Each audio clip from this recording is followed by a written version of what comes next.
Le truc des binationaux. Allez, allez-y. Expliquez-moi l'argument non raciste. Trouvez-moi un argument non raciste d'empêcher les binationaux d'avoir des postes stratégiques. Hello tout le monde, bienvenue dans CKR épisode 32, je suis Kevin Razier, c'est toujours un plaisir de vous recevoir à la maison avec à mes côtés notre fidèle ami le Dr H, Yama Chéri à la réalisation et au montage, Gaël Kanikanyan, et on a le showrunner qui est au son aussi, Murray Mokadame. Et aujourd'hui, nous sommes le 1er juillet, au moment où on tourne, et c'est l'anniversaire de Mani le chat, qui est parti fêter ça avec ses amis, mais qui a 6 ans aujourd'hui, soit 40 ans en âge humain. Donc, donc il est plus vieux que Wam, plus vieux que de quelques jours. Ah oui, c'est vrai que ça c'est bientôt aussi. Ouais, c'est vrai. Et voilà, donc joyeux anniversaire à Mani. Aujourd'hui, on va vous parler du racisme décomplexé. Le racisme décomplexé, là, depuis... et on va revenir, évidemment, aussi sur le premier tour des législatives. Et on va parler, nous, de ce qui nous a le plus choqué ces derniers jours. C'est ce racisme décomplexé qui en dit long sur l'ambiance en France, sur le travail des médias aussi, qui participent à ça. Et après, ils font les étonner. Enfin, bref. Je vais d'abord commencer par, avant de rentrer dans le vif du sujet, un peu dark, et de démêler les cartes de ce racisme en France qui commence à sortir de plus en plus là, de sa tanière. On va avoir la petite parenthèse un peu sympa qu'on aime bien pour commencer l'émission. Alors, il y a des petits messages. On va lire les petits messages un peu sympatoches. À commencer par Vince Masta. Vince Masta qui dit « Super vidéo de qualité et très intéressante. Force à vous. Et dès que je serai en capacité de vous soutenir, je le ferai avec plaisir. » C'est déjà un soutien de le dire. Franchement, de fou. De le dire, c'est déjà énorme. Merci beaucoup, Vincent. Sereine F qui dit « Ce que j'aime dans votre travail, c'est qu'il est étayé, basé sur des faits et l'histoire. Mais pas l'histoire biaisée qu'on apprend à l'école, mais l'histoire vue des deux côtés. Merci de nous aider à être déconditionnés et à apprendre. » Merci. Ouais, franchement, top. Otto qui dit « Dr H, une masterclass. Il a envoyé des punchlines de ouf. Il m'a régalé. Il a résumé clairement la fourberie des politiques et des hommes qui financent ce pays avec notre argent. Enfin, quelqu'un qui parle vrai. Machallah, l'émission de qualité. » Ça fait plaisir. Grave, franchement, merci. Flav qui dit vous êtes une porte ouverte vers le savoir. Merci, ça fait du bien de s'instruire vis-à-vis de l'actualité autrement que par des informations péteuses et qui profitent aux mêmes. D'accord pour continuer la lutte au-delà des élections en commençant par les médias. On se fait berner et nous pourrions jamais être prêts à changer trop vite si on nous informe pas correctement à la télé. Ça, c'est clair. Ça, c'est clair et c'est un gros sujet. C'est pour ça qu'on fait CKR, c'est pour ça qu'on aimerait même avancer. D'ailleurs, je vais revenir après sur comment nous soutenir pour que... Il y en a de plus en plus qui me demandent des épisodes, tu le vois dans les commentaires, plusieurs épisodes par semaine, etc. Oui, c'est vrai. Franchement, c'est vrai. On peut bien, tu vois, mais faut nous aider. Faut nous aider, mais on a trop envie de donner. C'est ça. Il y a, on va s'aider, on va se trouver une oui, solution. on va trouver une solution. Ouais. Et on va vous expliquer après. Raima Mendy qui dit que c'est bon d'avoir une safe place dans cette atmosphère étouffante. Je viens me réfugier ici. Oh, j'aime bien ce... J'aime beaucoup. Ouais. Ah, c'est trop mimi. J'aime beaucoup. Très d'accord. Samira Akala qui dit bravo pour ton intelligence de cœur, Kevin, et pour ta générosité. Je commence à peine la vidéo, un moment que j'attends avec beaucoup d'impatience. En fait, 2 vidéos par semaine, ce serait trop chouette. Vous êtes ça, tu vois. Voilà. Merci beaucoup, ça fait trop plaisir. Tarek Bédouin qui dit mince, j'ai dormi tout ce temps. Merci de m'avoir réveillé. Oh. Et ouais, bienvenue. Il est sorti de la matrice. Exactement. Parce qu'on n'est pas crâne rasé, ça. Voilà, c'est ça. Sofiane qui dit on veut des débats avec invités, je veux voir Hamza débattre. Attendez, vous inquiétez pas. Ça, peut-être que ça va bientôt arriver. Je peux pas dire plus. Il y a Olivier qui dit, Esteves qui dit le mardi, c'est le meilleur jour de la semaine grâce à vous. Oh là là.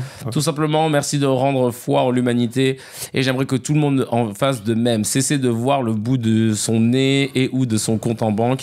Ayez foi en vous et en l'humanité, s'il vous plaît. Beau message, ouais, Olivier. On est totalement dans le... Ouais, c'est la ligne. Créneau. Tu viens de définir la ligne. Super. Totalement. Okanakumu qui dit Medze, c'est turc et même iranien. Je crois que c'est les Turcs qui ont apporté ça de l'Iran sous l'époque ottomane. Ouais, bon, c'est Liban, Turquie. Ouais. Parce que bon, oui, ça va toujours se fâcher, c'est toujours comme ça. Ouais. C'est comme pour le couscous. Ah oui, d'accord. Bon. À la base, c'est pas maghrébin, mais c'est devenu évidemment maghrébin. Donc du coup, c'est pas plus algérien que marocain que même tunisien. Mais forcément, Mais on ouais. dit c'est algérien. Bon, voilà. C'est pas grave. C'est pas grave. C'est pas grave. C'est pas grave du tout. Il y a Jérôme Chazal qui dit franchement vous êtes trop fort, vous m'aidez à garder le moral grâce à votre bonne humeur, objectivité, positivité, méthode rigoureuse dans l'approche des sujets. De seul bémol sur cette émission, je ne comprends pas pourquoi vous ne faites pas plus de vues. Est-ce que vous êtes diffusé sur d'autres médias? Je suis actuellement au chômage, mais HMD, hein, pas dans le besoin. Alhamdoulilah. Et je vais donner pour vous donner de la force. Changez rien et gardez la foi. Vous serez bientôt cité en référence comme moyen alternatif de s'informer. On vous aime, force à vous, JC. Putain, mais merci. Franchement, ouais, c'est adorable Merci, de ça ouf. fait trop plaisir. Ouais, ça touche vraiment ouais. beaucoup. Hein. Sincèrement. Ouais. Alors, d'ailleurs, pour ceux qui veulent nous aider, on a un Tipeee. Il y a le lien dans la description. Je l'ai mis un peu partout sur le LinkedIn, etc. Vous pouvez aller checker. Merci parce que vous êtes de plus en plus nombreux à nous aider. Là, je vois des messages. Alors, on a tourné quand la semaine dernière C'était donc. Si c'est le 30, c'était le 23. Le 23. Donc, depuis le 23. Enfin, 23-24, quoi. Ouais. Non, c'est ça. Alors, on a eu Ahmed qui a envoyé un don et qui a dit Hello la team, je viens de changer le pack HMD en Tipeee pour essayer de vous donner de la force. Continuez à faire du bon boulot, vous êtes au top. CKR, rendez-vous incontournable de la semaine. Il y a Chris qui dit merci beaucoup pour ce super rendez-vous hebdomadaire. Ce que je vais dire est un peu polémique. Il y a très peu d'hommes non blancs dans le milieu de la politique et de l'information en France. Insidieusement, ça donne l'impression aux gens que les hommes non blancs ne sont pas doués d'intellect et de sensibilité, mais qu'ils sont juste des personnes ou des physiques menaçants. Donc merci beaucoup de casser cette triste storyline bien occidentale. Si je peux juste faire une critique, c'est que le sujet central de la vidéo arrive un peu tard et que les news HMD, médias, etc. prennent un peu trop d'espace. Mais je consomme quand même sans modération. Merci beaucoup. PS, je donnerai plus quand j'aurai les moyens. Merci beaucoup. Incroyable. Merci beaucoup. Franchement, Chris, ça va droit au cœur en tout cas. Et on a pris note. Il y a Johan qui dit merci pour ce podcast très instructif que je suis avec plaisir toutes les semaines. Samira qui dit geste de ouf. Ouais, merci beaucoup. Franchement. Force à vous, si je pouvais plus, je le ferais, mais on fait comme on peut. Franchement, ça se voit. Je veux dire, ça se voit. Il n'y a aucun doute là-dessus, c'est énorme. Moi, je trouve ça très touchant. On a. Ah putain, t'as. Mon pote Faisal qui partageait la scène avec moi dans Passeport. Là, c'était la dernière hier d'ailleurs. Ça y est, après 154 dates, on part en repos. Et il a pris, lui aussi, ça c'est son cadeau de dernière. Il a fait un sacré don. Plaisir d'avoir partagé la scène avec toi, Haroun. D'ailleurs, il y a un de nos. Faut qu'il vienne. Faut qu'il vienne. Parce qu'il nous écoute. Oui, il nous écoute tout le temps en plus. Ça. Si on peut, ça serait trop bien. Et d'ailleurs, il y a quelqu'un qui est venu me voir à la fin du spectacle. Cette semaine, il y a eu pas mal de gens de CKR qui sont venus voir Passeport. Et il y en a un qui m'a dit putain, mais mec, tu te rends pas compte, moi, avec ma chérie, on vous écoute avec Dr H. Il m'a dit pardon, je l'appelle Dr H, mais on l'appelle comme ça entre nous. Et il me dit j'écoute 3 à 4 fois chaque épisode pour reprendre des notes et pour reprendre la liste des livres, etc. Il me dit mais là, j'essaie de convertir mes potes et tout, mais vous vous rendez pas compte, ça fait tellement du bien d'entendre des gens qui parlent et on se dit putain, mais ouais, ils ont raison, putain, mais oui, mais. Et d'ailleurs, c'est ce que hier, on a fêté la fin de Passeport, la dernière, et puis il y avait une comédienne qui joue dans la comédie musicale de Denver et qui m'a dit, qui s'appelle Madison, que j'embrasse, et qui m'a dit moi je tombe à chaque fois sur tes vidéos et franchement ça fait du bien parce qu'à chaque fois je me dis ah bah oui en fait oui on est d'accord, alors je suis pas folle, c'est censé. Dit ça. J'ai remarqué que beaucoup de commentaires disent ça et c'est ouf de dire, parce qu'on n'a pas l'impression nous on a l'impression d'enfoncer des portes ouvertes, dirons-nous. Peu des fois franchement, mais sauf que des fois on est tricky, mais et donc voilà, ça fait plaisir d'entendre ça, donc on va continuer.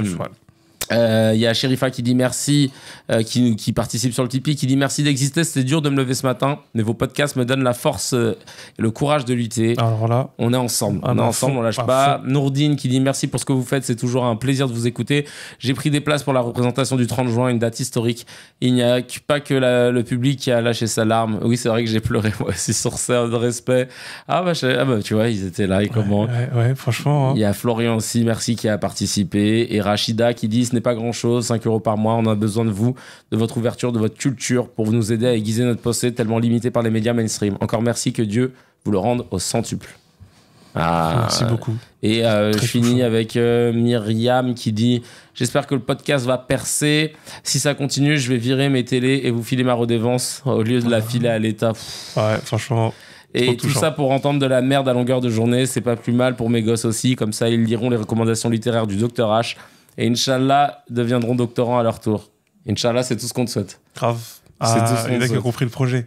Ouais, ça, grave. Évidemment que c'est ça le projet. Absolument. Évidemment que c'est ça le projet. Et d'ailleurs, on a eu aussi des retours sur les liens qu'on met, vous savez, en description. On met des liens des livres qu'on cite pendant chaque épisode, et c'est des liens Amazon. Alors c'est des liens d'affiliation, c'est-à-dire que quand vous cliquez sur le lien pour acheter le livre, et ben en fait c'est un moyen pour nous de récupérer c'est un petit pourcentage en fait de la vente, c'est pas grand chose, et ce qui nous permet, en fait c'était un moyen supplémentaire de pouvoir générer du revenu pour pouvoir soutenir le podcast tout simplement, pour le matos et pour l'équipe, etc.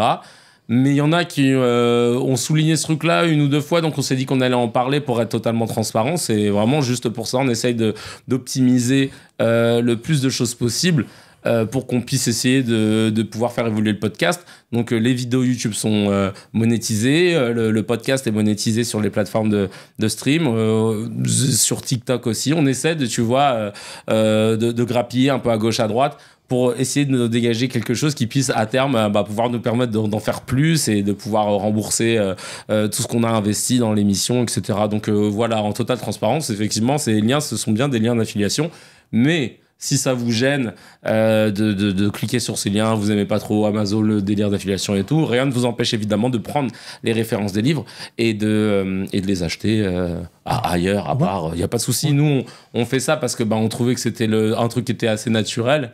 Et sachant qu'en plus, ça change rien pour vous. Vous payez pas... comment dire, ils vont pas payer plus cher le livre, hein, c'est ça, c'est que c'est Amazon qui reverse un petit pourcentage. Hein, je sais qu'il y a une critique aussi, enfin ça soulève plein de critiques, et franchement j'adore ça parce que c'est cohérent en fait. Les gens, on essaye chacun de notre côté, hein, de toutes les manières, dans toutes circonstances, d'être les plus cohérents avec et nos idées et nos pratiques. C'est pas facile tous les jours dans un monde complexe, hein. Clairement, des fois on a envie de faire des efforts sur un aspect, mais on trouve que c'est difficile sur un autre. Ça c'est normal.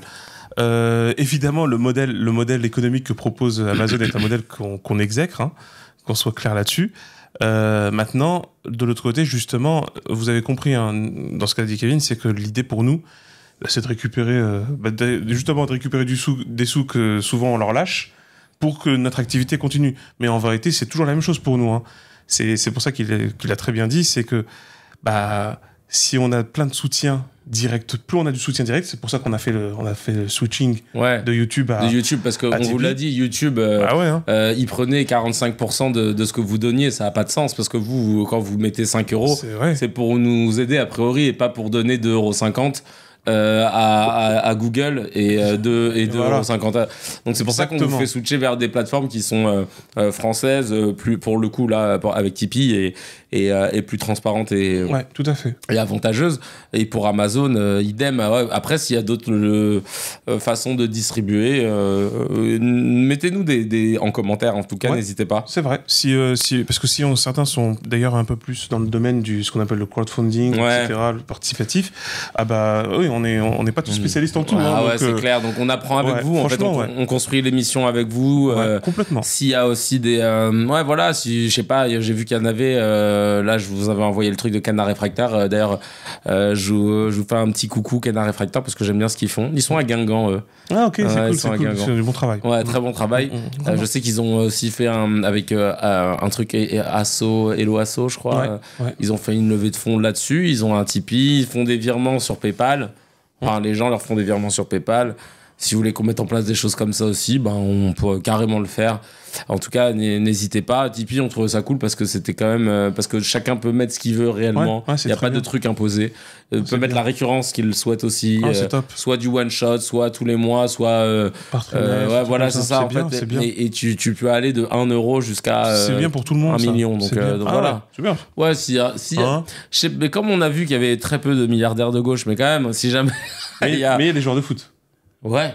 Hein, par exemple. C'est vrai ça. Vrai, si vous connaissez des joueurs de foot dans vos entourages, si vous connaissez des joueurs de foot dans vos entourages, parce qu'ils font partie de vos familles, de vos proches, etc. Parce qu'il faut qu'ils regardent. Balancez le truc. Tiens, regarde cette émission machin.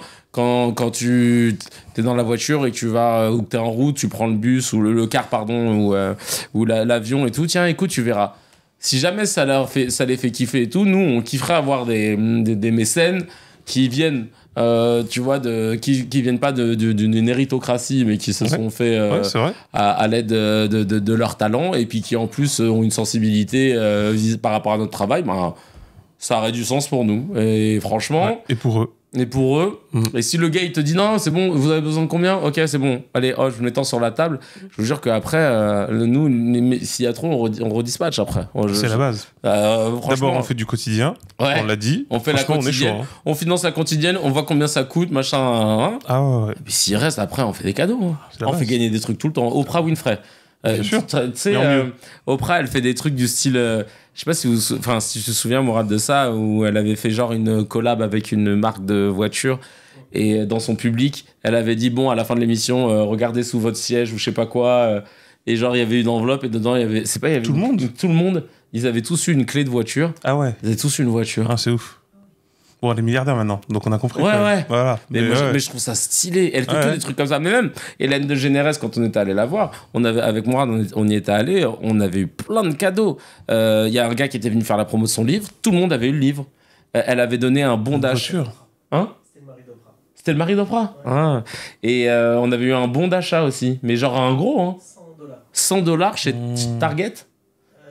Ou CVS Pharmacie. CVS Pharmacie, c'est un truc mi-pharmacie, mi-Franprix. Ouais, je te jure, on sait pas trop. C'est les States, un truc des States, voilà. C'est t'achètes des médicaments et de la lessive aussi. Mais $100, mec.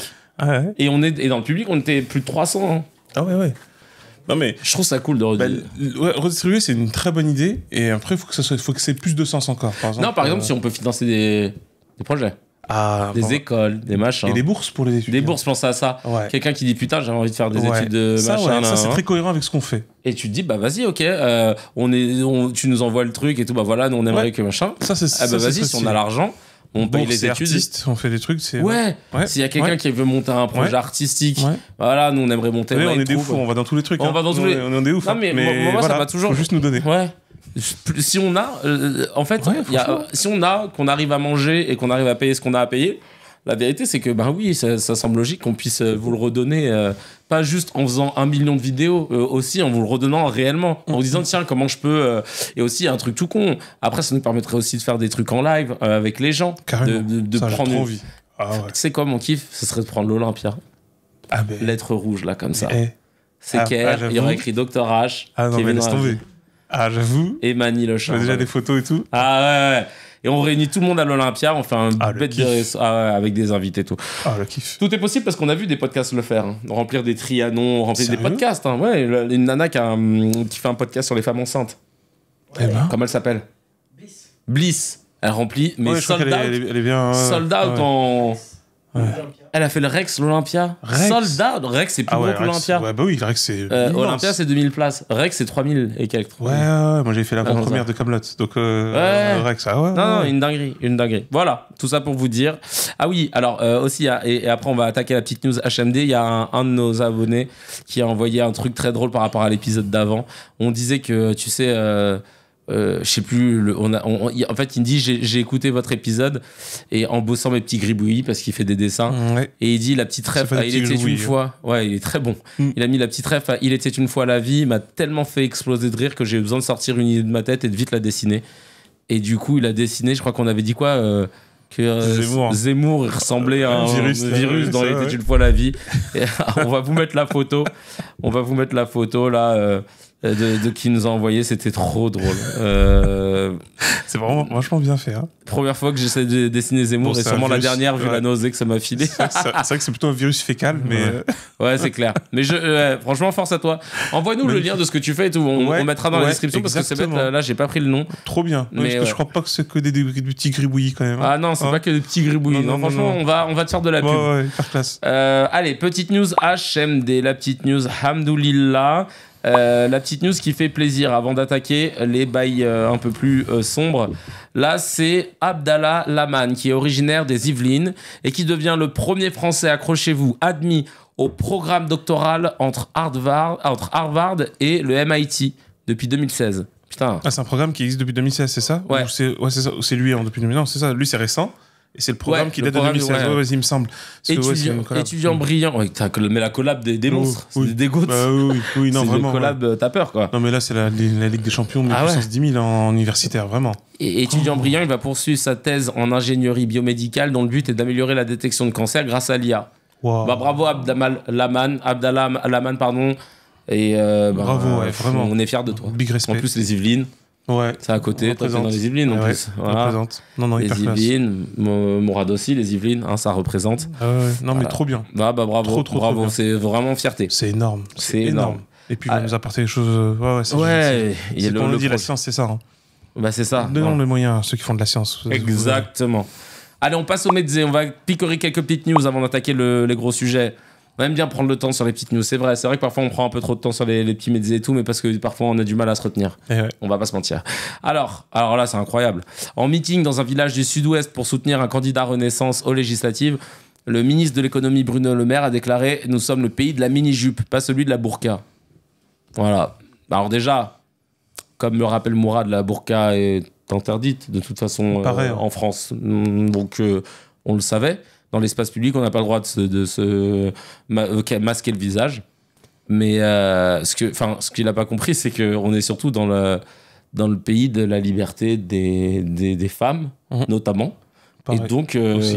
apparemment, elles s'habillent, elles font ce qu'elles veulent, que ce soit la mini-jupe, que ce soit le jean, le pantalon taille basse, que ce soit le legging. En fait, on s'en fout. Les crop tops, les jupes longues, elles font ce qu'elles veulent, en fait. Puis, il semble On n'est que- pas le pays d'eux, quoi. Pourquoi toi homme blanc de plus de 50 piges, c'est à toi incompétent. Nullissime. T'es là en Voilà. train de décréter Payé par que nos nous sommes le impôts, pays de la mini-jupe. En plus, tu vois, regarde, ça, c'est le gros problème de la plupart des gars de Renaissance qui veulent marcher sur les plates-bandes de RN, c'est qu'ils essayent de faire des phrases choc. Comme Macron qui dit y en a qui vont à la mairie, ils changent de sexe. Ouais. Bah oui, parce qu'à la mairie, il y a des chirurgiens. C'est pour ça que tu C'est sais pas. connu. Ouais, c'est connu. Il y a le département pour renouveler la carte d'identité. Puis hop, à côté, Voilà. t'as chirurgie. Sous les radios. Chirurgie, on prend les radios. chirurgie de la queue, c'est par où? Ah, ok, C'est c'est par des là. ouf. Bah oui, c'est deuxième étage. Ouais, aucun respect. Hein. C'est un truc de Non, malade. Hein. non, mais franchement. Et après, on est surpris des résultats. Hein. Ouais, après, on est surpris que le RN soit en tête. Mais vraiment, donc. Il y a Zénon qui dit on reconnaît bien là un pervers qui fait que mater. Miknovic qui dit on comprend pourquoi le gouvernement a apporté son soutien à Depardieu, des putains de détraqués dans ce pays. Oui. Et Alexandra qui dit acceptez tout le monde, on est multiculturel. Bah ouais.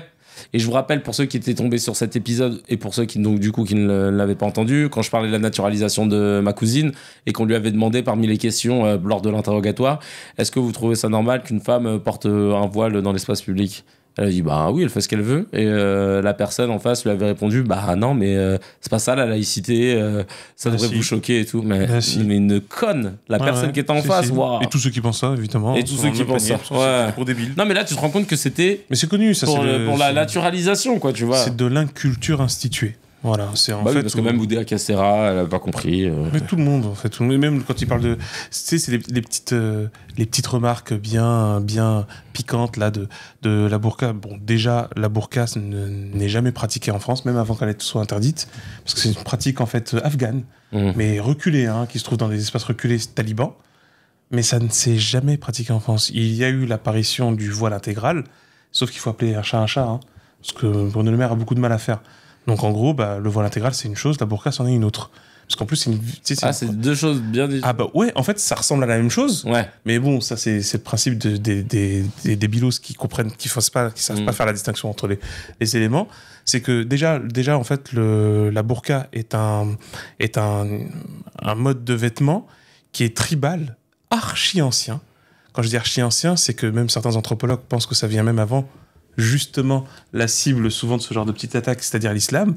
Parce qu'il faut savoir au demeurant hein, que voile intégral et burqa sont tous deux interdits dans les rites du pèlerinage. Ah ouais? À la Mecque, c'est interdit. Hein. C'est interdit. Il ne faut pas. Les femmes ne peuvent pas venir accomplir les rites, parce que les femmes ont le droit d'accomplir leurs rites comme les hommes dans cet endroit-là, ce qui est assez rare dans les religions en général, au passage. Hein. Mais ouais, vraiment en proportion. Hein. Et ben, en fait, elles n'ont pas le droit de se couvrir le visage, ni les mains, ni les pieds. C'est interdit. Sinon, c'est pas valide. Ouais, les gens ne savent pas trop ça, en général, mais c'est vraiment interdit. Hein. Bah, tu vois, c'est intéressant de remettre Donc, l'église au milieu du village. Donc c'est quoi, donc, du coup hein, voilà, exactement. Ou la Mecque au milieu de... Bref, on ne sait plus. Mais voilà, ah oui. Ah oui. Putain. Voilà. Il y a un autre mezzé. Alors, dès 2030, le Danemark va taxer les éleveurs pour les rots et les pets émis par les vaches, moutons et porcs. L'agriculture est le secteur le plus émetteur de gaz à effet de serre. au Danemark, notamment à cause du méthane émis par les bêtes. Ouais, c'est vrai que c'est un truc que j'avais appris très jeune, Ouais, ça c'est m'avait étonné. Oui, c'est vrai. Et C'est fou, hein. ouais, en fait, tu t'attendais pas à ce que ce soit Non. ça quand il disait que l'agriculture ça polluait. Moi, enfin, je pensais que c'était par rapport. Bah, c'est aussi par rapport à ça, c'est le transport, machin et Les tout. engrais aussi, moi j'étais plus dans les engrais. Ouais, voilà, aussi. c'est ça. Mais alors là, j'aurais pas imaginé le bail. Et les éleveurs danois seront taxés à hauteur de 27 € environ par tonne d'équivalent de CO2. Voilà, bon, c'est juste pour vous le dire. Ils vont mettre des en fait, je capteurs sais pourquoi. Hein, Ils vont mettre des capteurs. je sais pas si on faire. Mais moi, je sais juste pourquoi Mourad a voulu qu'on parle de ça. C'est pour la vanne du mec juste en dessous, Malik, qui a dit meilleur Habib va nous coûter des millions. En vrai, je sais que Mourad il s'en battait les couilles du truc. Juste il s'est dit ah putain la vanne elle est bien, je vais faire une news dessus. Après, il y a Tony Guevara qui dit Tony Guevara qui dit j'ai lu l'article, en vrai ça va si c'est réinvesti dans la transition écologique. Ouais, mais ça c'est très rare hein, qu'un gouvernement fasse ça. Hein. Mais bon. Et on va voir parce que les Danois c'est toujours les meilleurs élèves en Europe. Ah, ouais, ça dépend, on va voir. Ça dépend on donc. va voir. Ouais, Chouya qui dit. Mais c'est vrai, mais c'est plutôt vrai. Et pendant ce temps-là, on taxe pas les multinationales qui détruisent réellement l'environnement. Bon, bah là, ça c'est. Ah bah comme on dit, hein, quand on peut pas, on peut pas. Hein. Hein, c'est ça, quand on peut pas toucher un truc, on peut pas le toucher. Mais c'est, mais au-delà de ça, par contre, ça c'est vrai. En fait, mais le problème, bon, c'est bizarre. T'as vu, on sanctionne en bout de chaîne, alors que le problème initial, c'est mais l'agriculture intensive en fait, et l'élevage intensif. Oui, bah oui, c'est ça. C'est des pratiques délirantes. On est franchement, je me souviens, c'était d'ailleurs, il me semble que c'était la dernière émission de Ce soir ou jamais avec Tadei, qui était excellentissime. C'était sur la question justement du traitement animal. Et c'était formidable de voir des carnivores et des restaurateurs réussir à discuter tranquillement avec le groupe L214. Ah oui, ils sont hardcore, sont radicaux. de protection des animaux. Exactement, il y a eu un vrai débat. Ah. Et franchement, il est accessible, on peut le retrouver. C'était très stylé parce que justement, on voyait bien à la fin une vraie discussion intelligente où chacun et chacune est arrivé à une conclusion de ouais non mais à un moment donné il faut vraiment qu'on arrête l'élevage intensif. Et là t'avais ouais bon eux ils voulaient plus loin mais ça ouais bah si déjà on peut faire ça d'accord déjà ça vite oui. tu non, vois parce qu'après si t'es déjà sur un élevage à taille humaine entre guillemets où t'as ton agriculteur local et tout local avec c'est un changement de circuit paradigme court etc. Exactement. Où toi tu changes ton habitude, c'est-à-dire que tu vas pas bouffer de la viande tous les jours, que tu vas oui ça sera plus cher hein. Ouais la viande ça sera plus cher mais c'est normal. Mais tu manges de la viande de meilleure qualité, etc. Une viande qui est tuée dans un environnement sain, avec des méthodes saines et, voilà, et pas évidemment que les véganes détestent toutes les phrases que les trois phrases que tu viens de mentionner. C'est sûr, mais justement, j'ai envie de dire là pour à peu près tout le monde. Bah vous préférez ce que tu viens de dire ou ça là en fait ce truc mais c'est effrayant pour n'importe quel humain. Ce que je viens de dire c'est une transition quoi. Bah, ouais. Au minimum ça, au moins, et puis après on verra. Et pour l'environnement ça fait un changement radical parce que ça c'est vrai sur le truc du méthane parce que comme on a dit il y a le méthane, il y a l'eau, il y a l'eau c'est vrai ça l'agriculture c'est vraiment des trucs démentiels. Je sais que alors ça remonte il y a quelques années mais je me souviens que le chiffre du nombre de poulets qu'on tuait à l'année, c'était de plus de 50 milliards de poulets qui étaient tués à l'année. T'imagines 50 milliards. 50 milliards. Ça n'a plus aucun sens, mais c'est délirant. Sachant que ces 50 milliards de poulets, ils vont être consommés par peut-être 25% de la population, quoi, tu vois, qui sont concentrés dans les pays occidentaux. C'est une dinguerie. Et puis, t'as une partie qui on va la donner à manger aux vaches, parce que t'as vu le truc de fou avec la farine animale, les trucs. Les vaches, c'est des herbivores à la base. C'est des trucs de fou. Dinguerie. Alors là, c'est un truc de ouf. Il y a un rapport de la Commission nationale consultative des droits de l'homme qui a indiqué, mesdames et messieurs, que l'antisémitisme reste plus marqué à droite qu'à gauche. L'antisémitisme observé chez les personnes de gauche est sans comparaison avec celui observé à l'extrême droite et chez les proches du Rassemblement national. Rapport de la Commission nationale. Donc Renaissance. Et c'est intéressant de voir que, tu vois, il y a Dofla en commentaire qui dit n'hésitez pas à en parler, BFM, CNews, France Télé, faites pas les Ray Charles. Parce qu'en fait, vous avez passé, c'est un truc de ouf quand même, ils ont passé des semaines à nous parler de l'antisémitisme du nouveau Front Populaire. Sans faire à chaque fois. Comme le disait Antoven, c'est de l'antisémitisme d'atmosphère. Non mais tu vois c'est ça mais moi pour moi elle est la question de l'Arcom en fait c'est ça que je comprends pas en gros comme tu as dit sur la question des faits tu vois c'est ça en fait en gros il y a une différence entre neutralité et objectivité tu vois ce que je veux dire c'est-à-dire qu'en gros que vous soyez pro Macron que vous soyez pro Le Pen effectivement, tant qu'ils ont un parti et des candidats, bah vous pouvez. Hein. Théoriquement, vous pouvez. Mais l'objectivité, par contre, hein, c'est l'objectivité. Et c'est quoi l'objectivité? C'est la matérialité des faits. Ouais. Tu n'énonces pas des propos mensongers. Bah, ce qu'avait dit un avocat en face, il lui avait dit dans le droit, moi je ne sais pas ce que c'est de l'atmosphère. Mais exactement. Exactement. On ne pénalise pas, il n'y a pas. Mais tu te rends compte comment ça veut tout dire, en fait, justement. Oui, du frérisme d'atmosphère. Du djihadisme d'atmosphère. C'est du fébraise, en fait. C'est du fébraise. Fébraise djihad, fébraise antisémitisme. Vous êtes malade, mais c'est un truc de fou. Donc voilà, donc évidemment que... Ça, c'est factuel, voilà. Ça, c'est factuel. Sauf que ça, évidemment, moi je l'ai appris ici.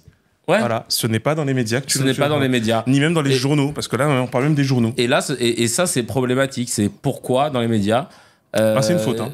Ouais, c'est une réelle faute. Le silence là-dessus est une faute. Le silence sur cette news-là est une faute. Parce que là, c'est un rapport qui a été donné. Les gars, vous pouvez pas faire plus legit. Et c'est documenté. Ben, allez-y, en fait. En fait, c'est ça le problème qu'on a avec les médias aujourd'hui. Les médias français, c'est qu'ils n'ont aucune capacité d'autocritique. Et quand ils se trompent, ils préfèrent passer à autre chose. Ouais. Plutôt que de dire, on s'est trompé là-dessus, en fait, machin, et de rattraper ensuite, tu vois, toutes les personnes qui se permettent de dire des dingueries de ce type-là en rapprochant l'antisémitisme avec la gauche et tout. Ben, franchement, c'est normal que les gens pètent un plomb. C'est normal qu'on ait des résultats qu'on a aujourd'hui. Oui. En fait, tout est lié aux médias et on pensait que les gens regardaient plus la télé, que la télé, elle avait plus d'impact, que la radio non plus et tout. Mais en vérité, elle est très reprise encore. Bien sûr. Et parce qu'elle a encore un impact sur les gens qui vont voter, majoritairement. Sinon, ils n'investiraient pas autant. Bolloré, il en aurait rien à kicker. Bolloré, il n'aurait pas envoyé Hanouna sur Europe 1. Évidemment, tu vois. mais évidemment. Donc, il n'achèterait pas tout ça, hein, s'il n'y avait pas d'influence, c'est vrai. Ouais. Bah, bref. Il y a Inattendu qui dit... Inattendu. Qui dit... et qui en doutait. Même pas les médias, ils le savent très bien, je pense, ouais. Oui. Je vais direct aller au no comment. Notre petite séquence préférée. Le no comment, je vous rappelle les règles, les amis. Je lis des news. Nous n'avons pas le droit de les commenter. Mais on vous prépare pour cet été un yes comment. On va reprendre la plupart des no comment. Et là, on va se lâcher et on va commenter. Et là, ça va être rigolo. Allez, c'est parti pour le no comment. On commence. Pour obtenir la nationalité allemande, il faudra désormais reconnaître l'État d'Israël et répondre à des questions sur l'antisémitisme. Pour obtenir la nationalité allemande, il faudra désormais reconnaître l'État d'Israël.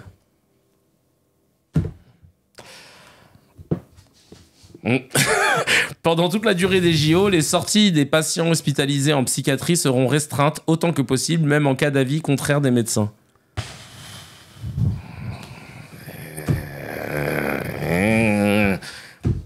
Et enfin, pour finir, Meyer Habib est qualifié pour le second tour des législatives. Oh.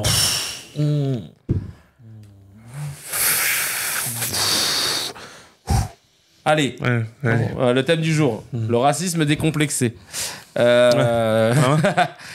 est à ce propos. On est le 1er juillet, au moment où on enregistre l'émission, le 1er juillet 2024. Ce premier tour des législatives anticipées s'est déroulé donc la veille, avec en tête sur toute la France le Rassemblement national aux alentours de 30... Le chiffre précis, il faut avoir le chiffre précis, c'est vrai. Parce que justement, les médias ont du mal.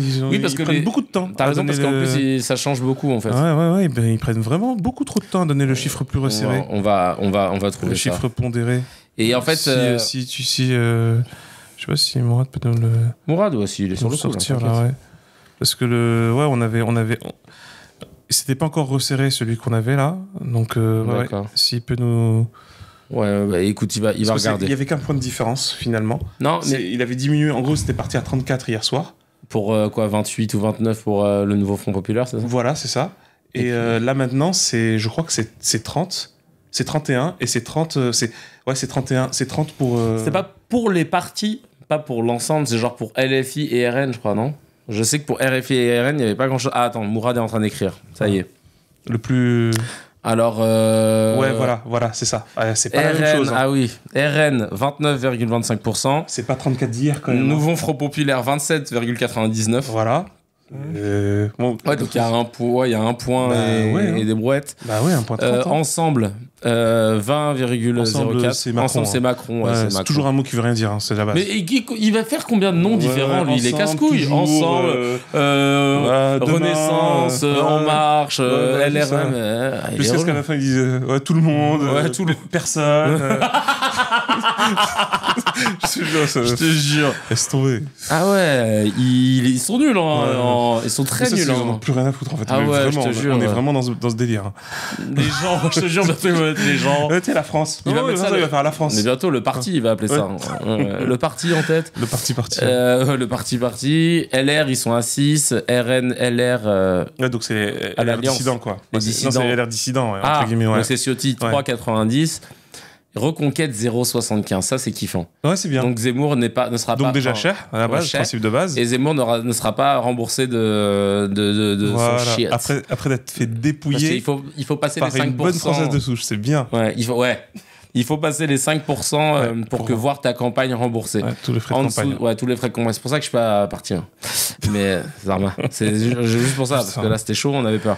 Mais les chiffres sont, voilà. Voilà, donc en fait, tu vois, c'est assez serré. Maintenant, il faut voir ce que les gens qui ont voté pour Ensemble, tout le monde, la France, à savoir Renaissance, Macron, il faut voir vers qui ils vont se déporter. Est-ce qu'ils vont être capables de se déporter vers le RN, ou est-ce qu'ils vont être capables de se boucher le nez et d'aller vers le NFP? Parce que j'ai vraiment l'impression que c'est ça, hein, les gens, quand tu leur dis de voter pour NFP, eux, ils sont focus sur les Insoumis et Mélenchon, et ça leur trouve le cul, quoi, de le faire. Moi, je pense que 30 juin 2024, voter pour Ensemble, c'est que t'as pas d'âme, hein.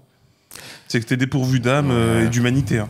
Donc moi je te dis très clairement, là c'est juste se retenir pour mieux se lâcher, hein. Je comprends pas pourquoi on vote Macron. Je comprends absolument pas, sauf si vraiment tu trouves ça super intéressant, toute la merde qu'il a foutu depuis 2017. Parce que toi tu prends le prisme national, mais les gens ils ont voté pour un député ou une députée, tu sais. Et oui, potentiellement ils ont eu un rapport. Parce que moi, je te dis ça parce qu'au bureau de vote j'ai croisé un gars qui est CRS, mais qui est CRS de gauche. Et donc il a toujours voté à gauche, et franchement je m'attendais à ce qu'il me dise qu'il vote RN, tu vois, parce je voyais qu'il allait me dire pour qui il allait voter, et finalement il m'a dit qu'il votait pour la députée sortante dans notre circo, qui est Maud Bréjon, qui est tu vois qui c'est? Ouais. Et Maud Bréjon qui n'a jamais mis les yep dans la circo. Enfin il y a 4 villes dans la circo, tu vois, il y a Bourg-la-Reine, Sceaux, Châtenay et Antony. Mais Châtenay, Anthony, je sais pas où c'est. Anthony, pour elle, c'est un prénom, je pense. Oui, ça doit être ça. C'est un mec. Parce que c'est un gars qui y a des gens, nous, dans la ville, qui nous ont dit, bah non, elle a jamais été là, quoi. On la voit jamais dans les événements, machin. Hein. Des bras cassés jusqu'au là. Et donc, lui, il a dit, bah non, mais j'ai voté pour Maud parce que bon, voilà, elle nous a pas fait chier. Voilà. J'ai rien à lui reprocher. Parce qu'elle a rien fait, c'est bien. C'est comme pour Hollande, elle a rien fait. Donc, voilà. C'est désastreux. Ouais. C'est désastreux. Et il m'a dit, alors voilà, il vote toujours à gauche habituellement. Pourquoi il n'a pas voté à gauche? Parce que Mélenchon et Louis Boyard, il les supporte pas les deux. Ah, c'est tellement important. Bah ouais, à ce niveau-là, faut dire, cousin, il y a personne. Enfin, il y a ni Mélenchon ni Boyard en fait dans ta circo là. Ah ouais, non, mais c'est un truc. Oui, c'est ça en plus. Non, en plus c'est hors sujet déjà. Et puis il faut lire le programme. Je sais pas, des fois c'est bien. Il paraît que le programme c'est important. Il y a Maud Bréjon qui avait dit ça. Il y a parfois un lien entre insécurité et immigration. Ouais, bah voilà. La députée Renaissance Maud Bréjon contredit Valérie Hayé sur l'immigration. C'est une ouf de dire ça. En fait, tu sais, avec des statistiques, tu peux faire des liens avec tout. Ce qui est absolument faux. C'est totalement fou. Non, mais en fait, je vois le raisonnement qu'elle a eu, mais qui est totalement nul. C'est de dire, elle a regardé la courbe de l'immigration de ces 10 dernières années, elle s'est dit, oh, ça monte un peu. Elle a regardé la courbe d'insécurité, elle a vu, ah, ça monte un peu.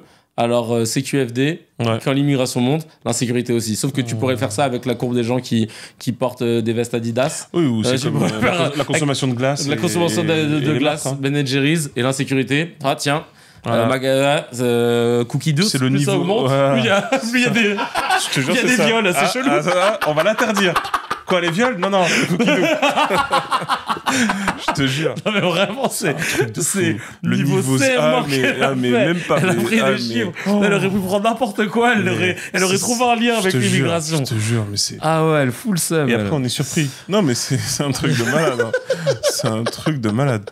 Mais c'est vrai, tu vois, là, encore une fois, en gros, on est vraiment dans le délire du blanc bonnet et bonnet blanc. Hein. Ouais. C'est-à-dire, le RN. En fait, le RN dit tout ce que Renaissance pense tout bas, en fait. Enfin, pense tout bas à moitié, hein, d'ailleurs. Oui, bah, là, parce que là, il se lâche plus. Là, ils pensent tout haut. Hein, ouais, ils disent tout haut ce qu'ils pensent tout haut, là, personnellement. J'avoue, là, franchement, ouais.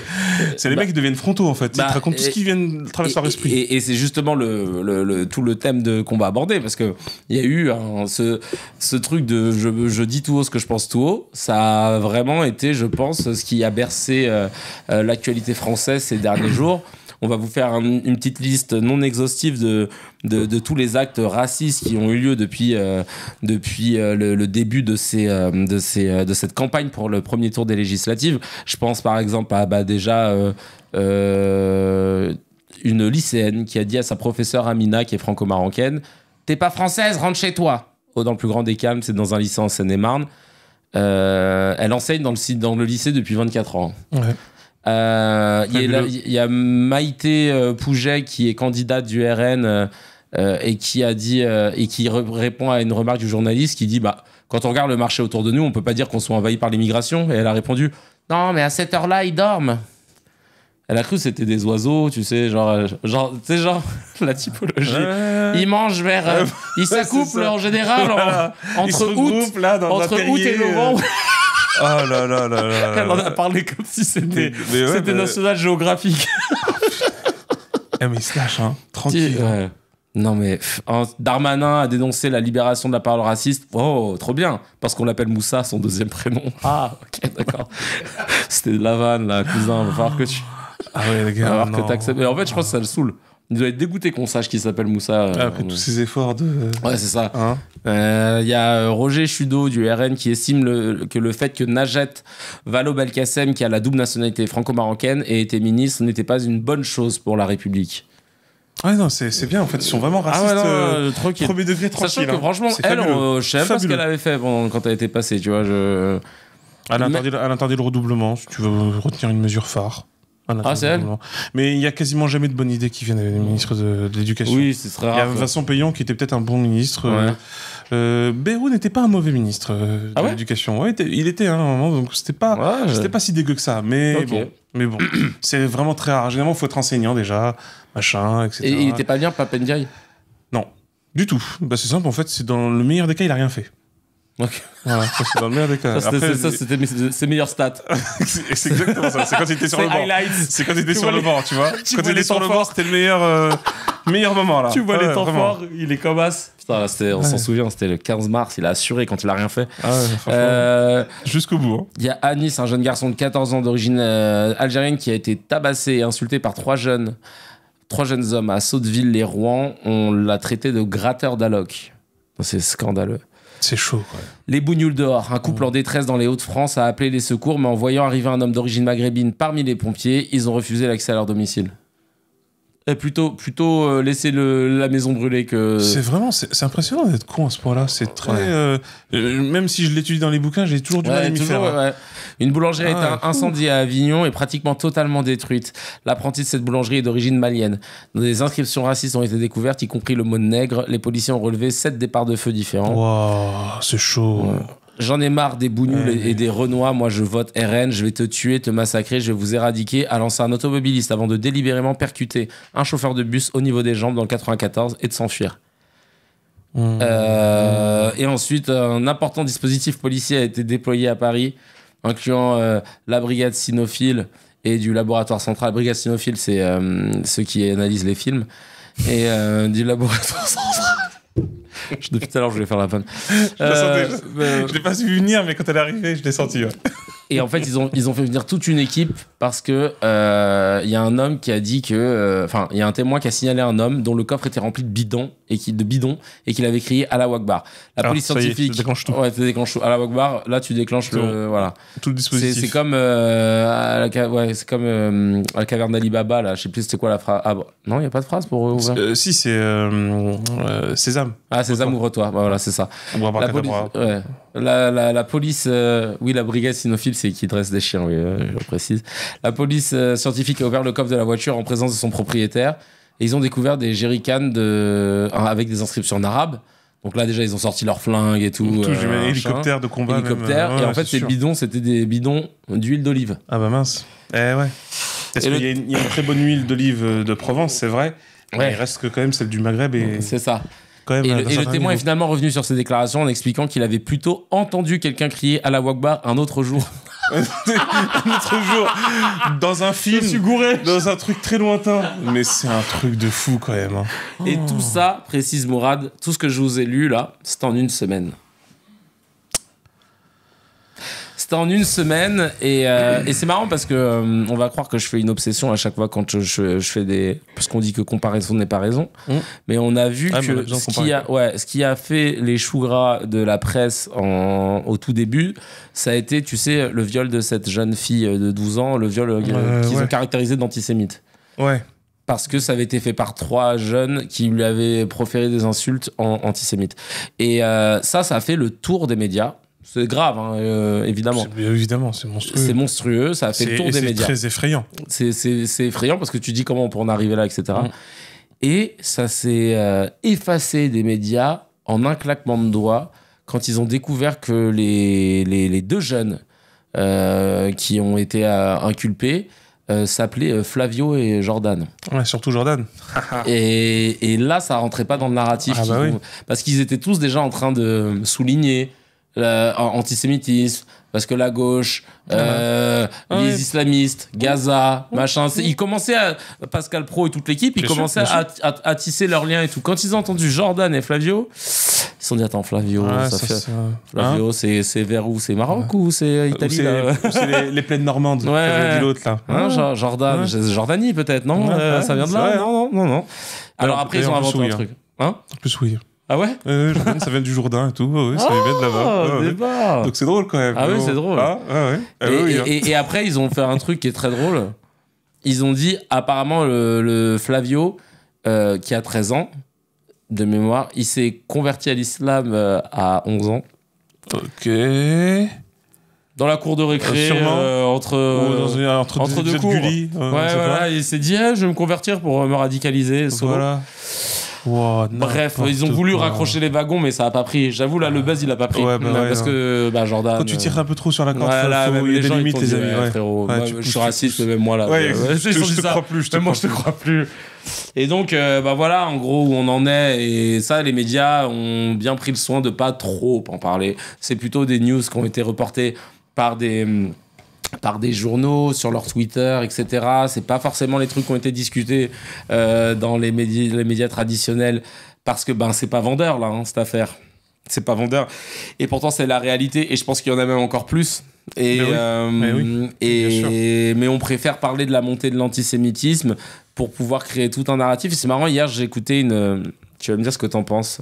Tzedek, le collectif décolonial juif...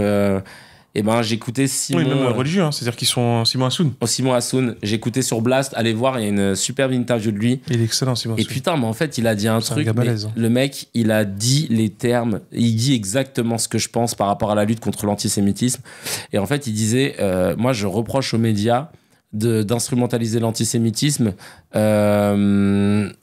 et que par cette instrumentalisation, ils font augmenter justement le rejet de la communauté juive en la mettant en exergue par rapport aux autres formes de discrimination. Donc c'est ultra contre-productif, et ils font ça à des fins électorales, à plein de choses, pour manipuler l'opinion, de division, etc. Et eux, en fait, ils sont ultra conscients de ça, et je suis content parce que moi, c'est un discours que je tiens depuis très longtemps, mais évidemment, en tant que mec non juif, on va tout de suite mettre un doute sur ma personne, en plus basané, en se disant oui, lui, il est un peu chelou, j'ai lu ça dans les commentaires. Tu deviens, Kevin, t'as pété un plomb, t'es devenu de plus en plus qu'est-ce qu'on m'a dit, ambigu, machin, mais tu connais tous les termes. C'est l'effet. Ouais, il y a une atmosphère. Je suis ambigu d'atmosphère, moi, apparemment. Je suis ambigu d'atmosphère. Ouais, c'est ça. Et il y a quelqu'un qui a sorti. Alors, rassurez-vous, ils sont. Ça s'appelle du racisme implicite. Le fait même qu'on juge que tu es ambigu alors que tu ne l'as jamais été, c'est justement c'est un procédé de racisme, ce qu'on appelle le racisme implicite, un racisme discret, qui essaie de ne pas trop, au lieu de te dire, de te discriminer ou de te critiquer sur ton origine ou ton apparence ou quoi, ce qui est donc par exemple vulgairement raciste, on va plutôt aller sur des registres d'attitude où on va soupçonner que tu n'es pas aussi bien que nous. C'est ça l'ambiguïté. On va jouer sur la question de l'ambiguïté. Toi, t'es ambigu, toi. Il va dire, mais vas-y, cite-moi les faits qui te disent que je suis ambigu. Ouais. Juste qu'on se rigole, qu'on se marre. Qu'on se marre. Bah, tu vois. Et là, je vois qu'il y a des gens qui commencent à dire ça, alors que dans mes propos, il n'y a aucune ambiguïté. J'ai toujours été factuel. Et même quand je fais de l'opinion, en fait, je me base toujours, et ça, je le cite tout le temps, sur les travaux de gens qui ont analysé ce que je dis. Et moi, comme vous le savez, ma constance, c'est les médias et leur traitement de l'information, et le fait qu'ils sont, à mon sens, parmi les premiers responsables des situations dans lesquelles on est, et notamment politiques, parce que, encore une fois, vous regardez les sondages qu'ils publient, sachant que les médias s'amusent à commenter les sondages non-stop, hein, ils font plus du journalisme, ils font du commérage, ils commentent un truc. Vous avez vu, là, il y a eu 27%, vous pensez que ça va faire 27%? Voilà, c'est vraiment ce niveau-là. Et tout le monde commente ça, et résultat des courses, aux élections, on a malheureusement très peu de surprises. Donc oui, je maintiens le fait que les médias sont dangereux, parce qu'au final, on se rend compte par observation, hein, que ils poussent au vote, ils mettent en lumière les candidats qui veulent mettre en lumière, et il s'avère que ces gens-là ensuite récoltent, ou leur parti récolte le plus de voix. Donc je trouve ça scandaleux. Je sais pas à quel moment on va pouvoir faire sauter tout ce truc-là. Je pense que ça relève, comme tu le disais la dernière fois, de complicité, de manquement. Enfin, il y aura peut-être un truc juridique. Un jour, vous savez quoi, on fera peut-être une masterclass spéciale là-dessus. On va faire venir des constitutionnalistes, des avocats, etc. Et on discutera, on fera une table ronde de comment on peut mettre en demeure des médias qui, on va chiffrer, on invitera Acrimed, tiens, Acrimed et Blas, bien, ça. parce que eux, ils ont passé leur Acrimed, temps, c'est très bien.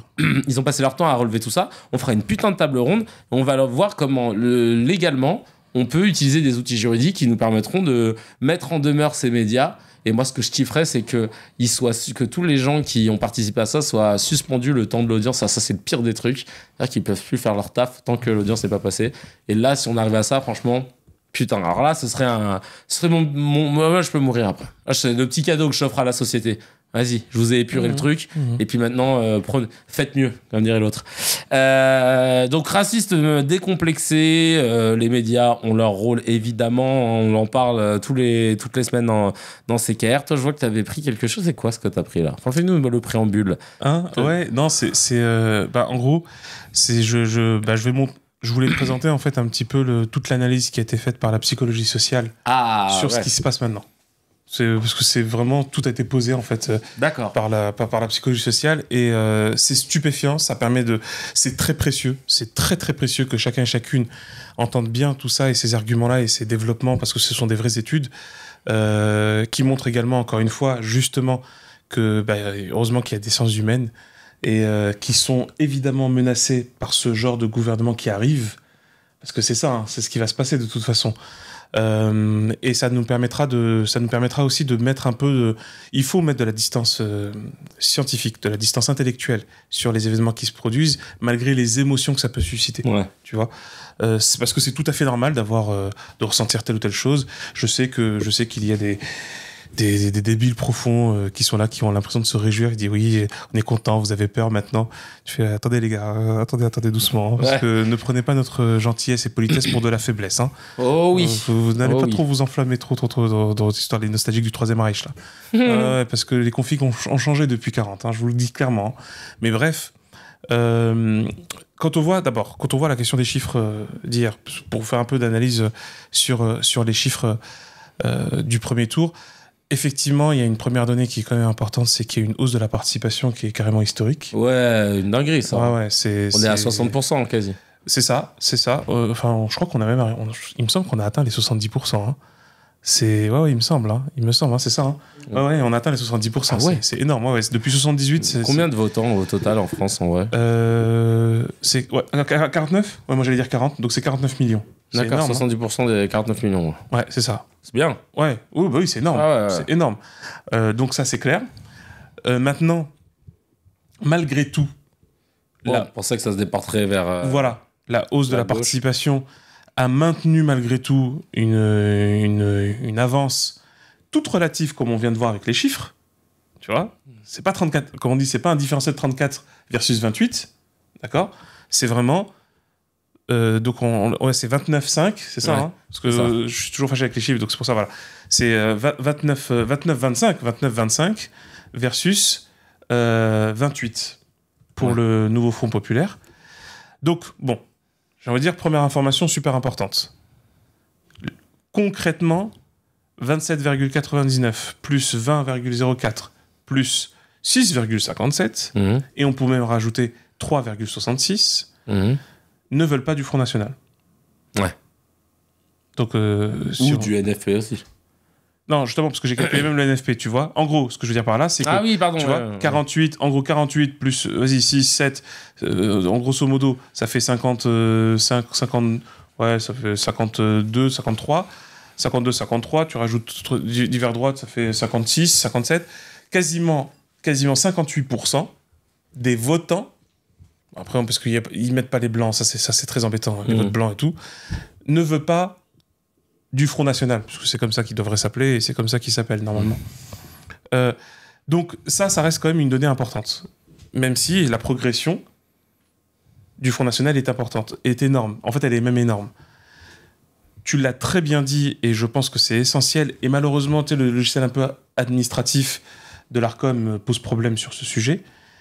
Les médias sont directement et totalement responsables de ça.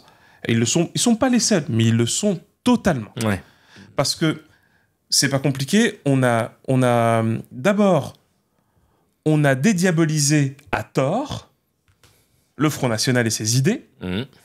D'abord formellement, c'est-à-dire que les chiffres que tu m'as montré la semaine dernière. Ouais.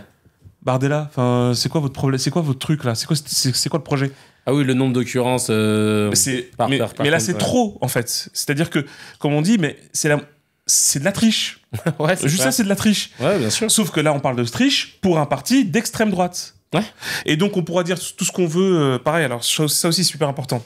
On dit ce qu'on veut. Je sais qu'il y a eu des petits malins qui sont amusés à répéter oui, non, le Front National n'est pas raciste. Cite-moi une phrase que Marine Le Pen a dit, t'es raciste, etc. Bon, déjà, j'ai pas le temps pour m'amuser à ces conneries. Mais deuxièmement, toutes les mesures qu'il a citées vers la fin, là, Bardella, le truc des binationaux, allez-y. Expliquez-moi l'argument non raciste. Trouvez-moi un argument non raciste d'empêcher les binationaux d'avoir des postes stratégiques. Expliquez-moi. À part une forme d'essence qui serait incriminée, ce qui est précisément la définition du racisme. Le racisme, c'est quand tu penses que des critères étrangers peuvent être source de déloyauté. Ah bah oui. Des critères en plus complètement abstraits, hein. Sans parler... Et c'est pour ça que c'est horrible. C'est que il y a eu de très rares occurrences, c'est arrivé, il me semble, je crois que c'est arrivé 1 ou 2 fois maximum, des médias qui disent « Eh mon grand, t'es mignon toi avec ton truc sur les binationaux ». Bon, aucun média ne parle comme ça malheureusement. Ça sera nous. Voilà. Mais tu l'appliques comment ta règle des débiles en fait? Tu vas appeler tous les ambassades et tous les pays. Vous pouvez nous dire qui est-ce qui a la nationalité avec chez vous et qui a la nationalité aussi chez nous? Sachant qu'il n'y a aucune communication. Ah bah oui. Il y a aucune... Oui, par exemple, la France ne communique pas ses nationaux aux pays étrangers, hein, et inversement. Ouais, donc ça veut dire que moi, par exemple, je suis franco-mauricien, mais je pourrais dire... Mais moi, parfois, quand on me demandait, à l'époque, que j'avais pas encore refait mon passeport mauricien, donc quand on me demandait ma nationalité, je disais juste français. Bah oui. Et j'ai jamais vu de... C'est déclaratoire. Hein. Bah ouais, c'est ça. Strictement déclaratoire. Donc il n'y a absolument aucun moyen. Et encore pire, tu crois vraiment que les pays vont commencer à s'amuser? Ah ouais, on vous les donne, tenez. Vous allez faire quoi d'eux? Vous allez mettre dans des camps? Je sais pas, c'est quoi votre projet? Ouais. Jamais. Jamais de la vie. Donc en fait, c'est non seulement une mesure de gros débile, hein, parce que bon, ça aussi, il faut bien situer, ça, c'est très, très, très essentiel, c'est que, sincèrement, et par contre, j'ai presque envie de dire, surtout à toutes celles et ceux qui sont contre le Front National, donc la majorité d'entre nous, évidemment, des fois, ça peut paraître paradoxal, mais rassurez-vous en lisant le programme de vide qui est celui du RN, parce que c'est un programme vide, en fait, hein. Il n'y a rien d'applicable, il n'y a rien d'utile, il n'y a absolument rien d'utile. Alors, ça, malheureusement, bon, Todd le dit très bien et on le voit dans différentes études statistiques, ça dépasse pas le bac+3, hein, ceux qui votent RN. Hein. Ouais, ben on avait vu des statistiques. On soit clair là-dessus, avec tout mon respect pour les gens qui ont pas moins de bac+3, parce que les gens qui ont ça ne sont pas forcément pour autant bêtes. Hein. Oui. Non, je suis là pour vous présenter les gars. Mais qu'on soit clair, c'est même le contraire. Mais c'est pas ça. C'est que par contre, il y en a bien qui montrent qu'ils auraient dû faire plus d'études que ça. Ah oui, bien sûr. En allant voter, parce qu'encore une fois, sur les mesures économiques, ouais. il y a rien, mais en mode il y a rien. Donc qui dit rien, dit en fait validation et attestation du système actuel. C'est-à-dire, on va continuer sur la même ligne et sur la même politique qu'avant, en fait. Donc avant, Macron, donc en fait, le capitalisme, et c'est pour ça d'ailleurs que la plupart des capitalistes sont tout à fait satisfaits. C'est qu'en définitive, le RN, c'est qu'on soit très clair, c'est la politique de Macron avec plus de racisme explicite. Ouais. Et, avec et encore une fois, la mesure sur les binationaux, c'est simplement une mesure, en fait, qui a pour but de dénoncer des propos racistes. Tu vois, c'est juste pour lancer de la suspicion dans la société. T'imagines? C'est une chasse aux sorcières. Mais littéralement, mais c'est un truc de malade. Mais maintenant, on vous dit, hey, mon grand, pourquoi? Quel est le fait objectif qui valide ce que tu fais? Parce qu'au passage, les Kouachi, vas-y, sors-moi leur double nationalité pour voir. Ouais. Le Koulibaly, tout ce que vous voulez, sortez-moi leur double nationalité, juste pour qu'on se marre. Tu vois? Et encore une fois, donc là-dessus, on est bien dans ces mesures-là, en fait, où le RN, c'est du vide, mais comme nous vivons une époque comme le décrivait très bien Gilles Lipovetsky dans l'ère du vide en 1989.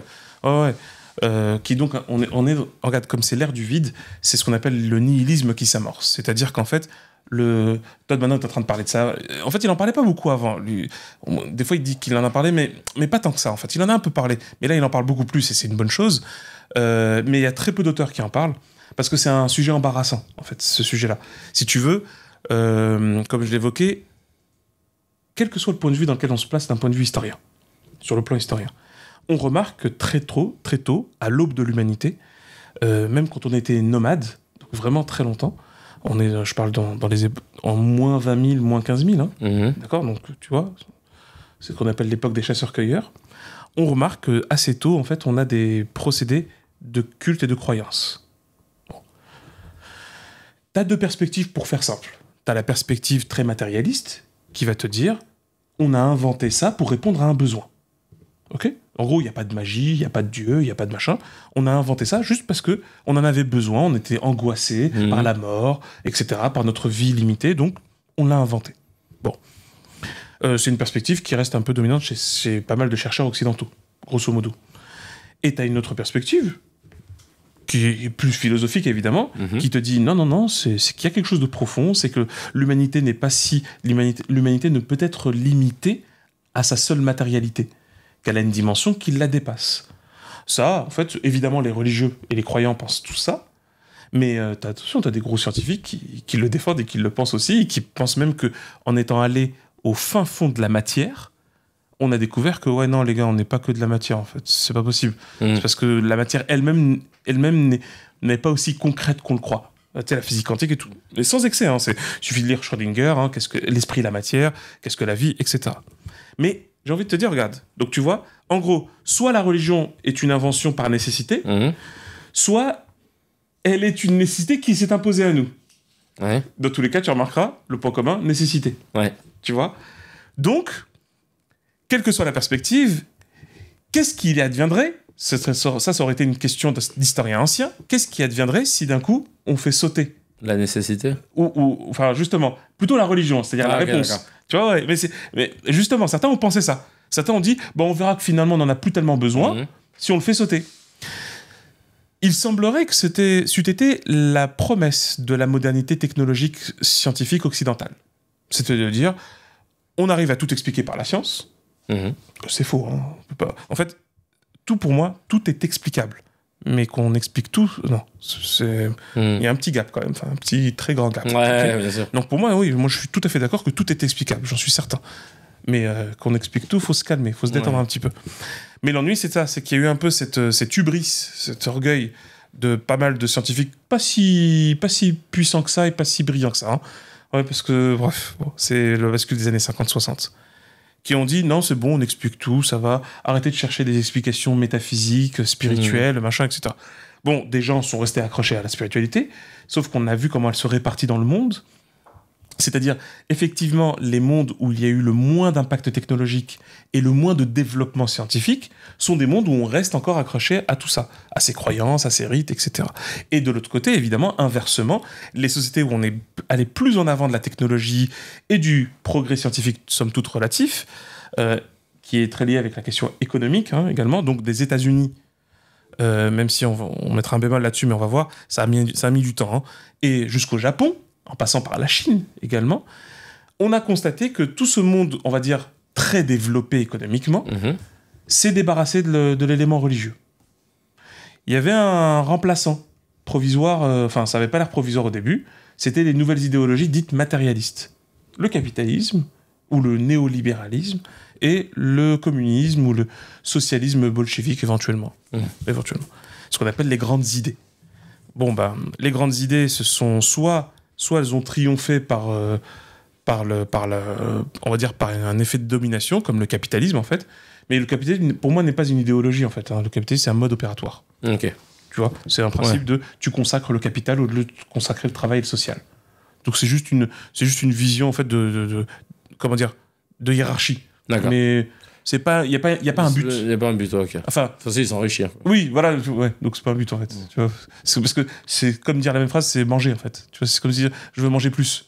Ok, super. Oui, dès que tu t'arrêtes 2 secondes, tu fais mais t'es con qu'il y a des limites à un moment donné. Ouais, non, voilà. Plus faim. Oui, voilà. Ouais, mais j'aurais faim tout le temps. De toute façon, et puis on sait jamais, peut-être que plus tard j'aurai encore faim. Tu vois, voilà, bref. Donc, donc débile. Et donc, ça a conduit, tu sais, quand le triomphe du capitalisme sur les pensées dites socialistes, ça c'est 80-90, la chute du mur de Berlin, on a basculé, on s'est retrouvé dans un état, littéralement, de triomphe du capitalisme. On détruit le communisme et le socialisme, ça marche plus. Tu sais qu'avant 80, par exemple en France, le premier parti de France, c'était le Parti communiste. Ouais, c'est vrai qu'ils étaient puissants à l'époque. Ouais. Et là, tu chutes du mur de Berlin, ça a chuté, tu vois ce qui se passe aujourd'hui. Et là, pareil, sur ce qu'on appelle le mouvement de sécularisation, toutes les sociétés modernes occidentales et donc capitalistes épousent en fait cette sécularisation qui est de plus en plus le religieux n'apparaît plus. La pensée spirituelle, etc. Ça veut pas dire qu'il y a plus de spiritualité. C'est juste qu'elle est moins publique. D'accord. Ça mute, ça se transforme. Il y a des formes, ce qu'on appelle des formes New Age. Tu as l'histoire de Steve Jobs, etc., qui devient, tu sais, qui part en Inde et tout parce qu'il cherche un sens à la vie et tout ça. Et il s'est empoisonné là-bas. En fait, il a eu une grosse intox, donc il a dû repartir très vite. Et c'est comme ça, en fait, qu'on lui a ramené des pommes. C'est pas une blague, hein. Qu'on lui a ramené des pommes. C'est un storytelling, mais il me semble que c'est plutôt vrai. Hein. Et en fait, parce que toute une jeunesse dorée s'est retrouvée sans spiritualité, sans machin, donc sur les D'accord. Tout sur l'Inde et tout ça là.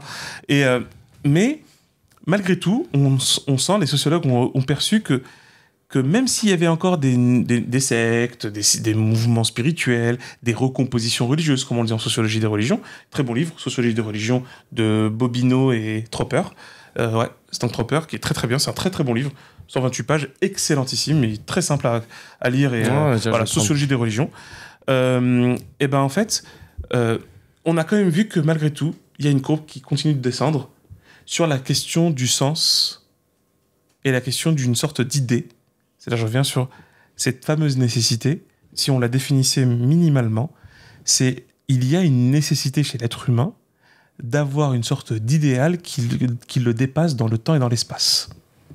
D'accord. Tu vois, ce n'est pas seulement ta maison ou ta famille. C'est quelque chose qui va au-delà de tout ça. Ok. Tu vois, des fois ça peut être une sorte de nation fantasmée. Des fois ça peut être un projet. Des fois ça peut être une cité. Tu vois, une cité idéale. Mais en tout cas, c'est ça un peu la définition de ce qu'on appellerait en fait une grande idée avec un grand I. Que à un moment donné, dans notre époque, on appelait ça des idéologies. Tu vois, le communisme, c'était ça. Hein. C'était une idéologie, machin, etc. Alors, du coup, là, parce que du coup, j'arrive pas à voir où tu vas en venir. Oui, je sais. C'est très bien. Mais justement, parce que, non, c'est d'abord pour évoquer un élément essentiel, parce que on ne fait pas le lien, et pourtant, c'est fondamental, et c'est démontré par le vote. Parce qu'en définitive, justement. Il y a une idée qui est très forte. Si tu veux, RN, là, par contre, pour le coup, RN plus ensemble. Ouais, vraiment, pour le coup, RN plus ensemble. Les deux ont la même particularité. Todd le montre très très bien. Alors, je sais que j'ai remarqué que certains n'aiment pas quand on cite Todd, mais bon, déjà je m'en fous. Parce qu'on pense qu'il est un peu réac, etc. Mais après, bon, même si c'est vrai, je m'en fous un petit peu, parce que le problème c'est que même s'il n'est pas neutre, il est toujours objectif. Et c'est ça, exactement. Tant qu'il parle de matérialité des faits, Après, lui-même, il interprète des faits, c'est normal. C'est ce que fait n'importe quel chercheur. même quand tu as des statistiques, tu les interprètes, tu es obligé de les traiter. Ben, cette interprétation est assez intéressante. Parce qu'elle est validée par d'autres chercheurs par ailleurs. Oui. Le trait commun réel entre RN et le macronisme, c'est le nihilisme. Donc c'est là où je viens, c'est-à-dire que ne croire en rien. Regarde, je vais le dire rapidement pour l'instant, mais le NFP, donc le nouveau Front Populaire, donc les gauches, c'est même pour ça qu'elles se sont très vite unies, même si on peut dire qu'elles se sont unies contre, mais en réalité, quand on lit le programme qui a été... Attention, c'est un programme d'accord, hein. Certains disent oui, mais c'est pas réaliste. Bon, ça, on le dit, on s'en fout. Tout le monde dit ça à droite. Ils se sont mis d'accord, mais parce que tout le monde sait, pour peu qu'on soit un minimum outillé, que la gauche, elle a un projet de société. Elle a un projet que les gens vivent mieux, qu'il y ait plus d'égalité, qu'il y ait plus de vivre ensemble, etc., etc. Et Michael Zemmour, là, l'économiste, il le défend très très bien. Et il est au front, là. Totalement. En ce moment. C'est un bon Zemmour. Non, mais voilà. Ouais, c'est le bon Zemmour. Ah, mais vraiment. Il y a un coiffeur aussi, Zemmour, il est pas bon. Ouais, Il s'appelle Eric Zemmour en plus. Ouais, c'est dur. Ça devient dur. C'est le seul Zemmour qu'on a. Comme quoi les noms. Hein. Ouais, grave.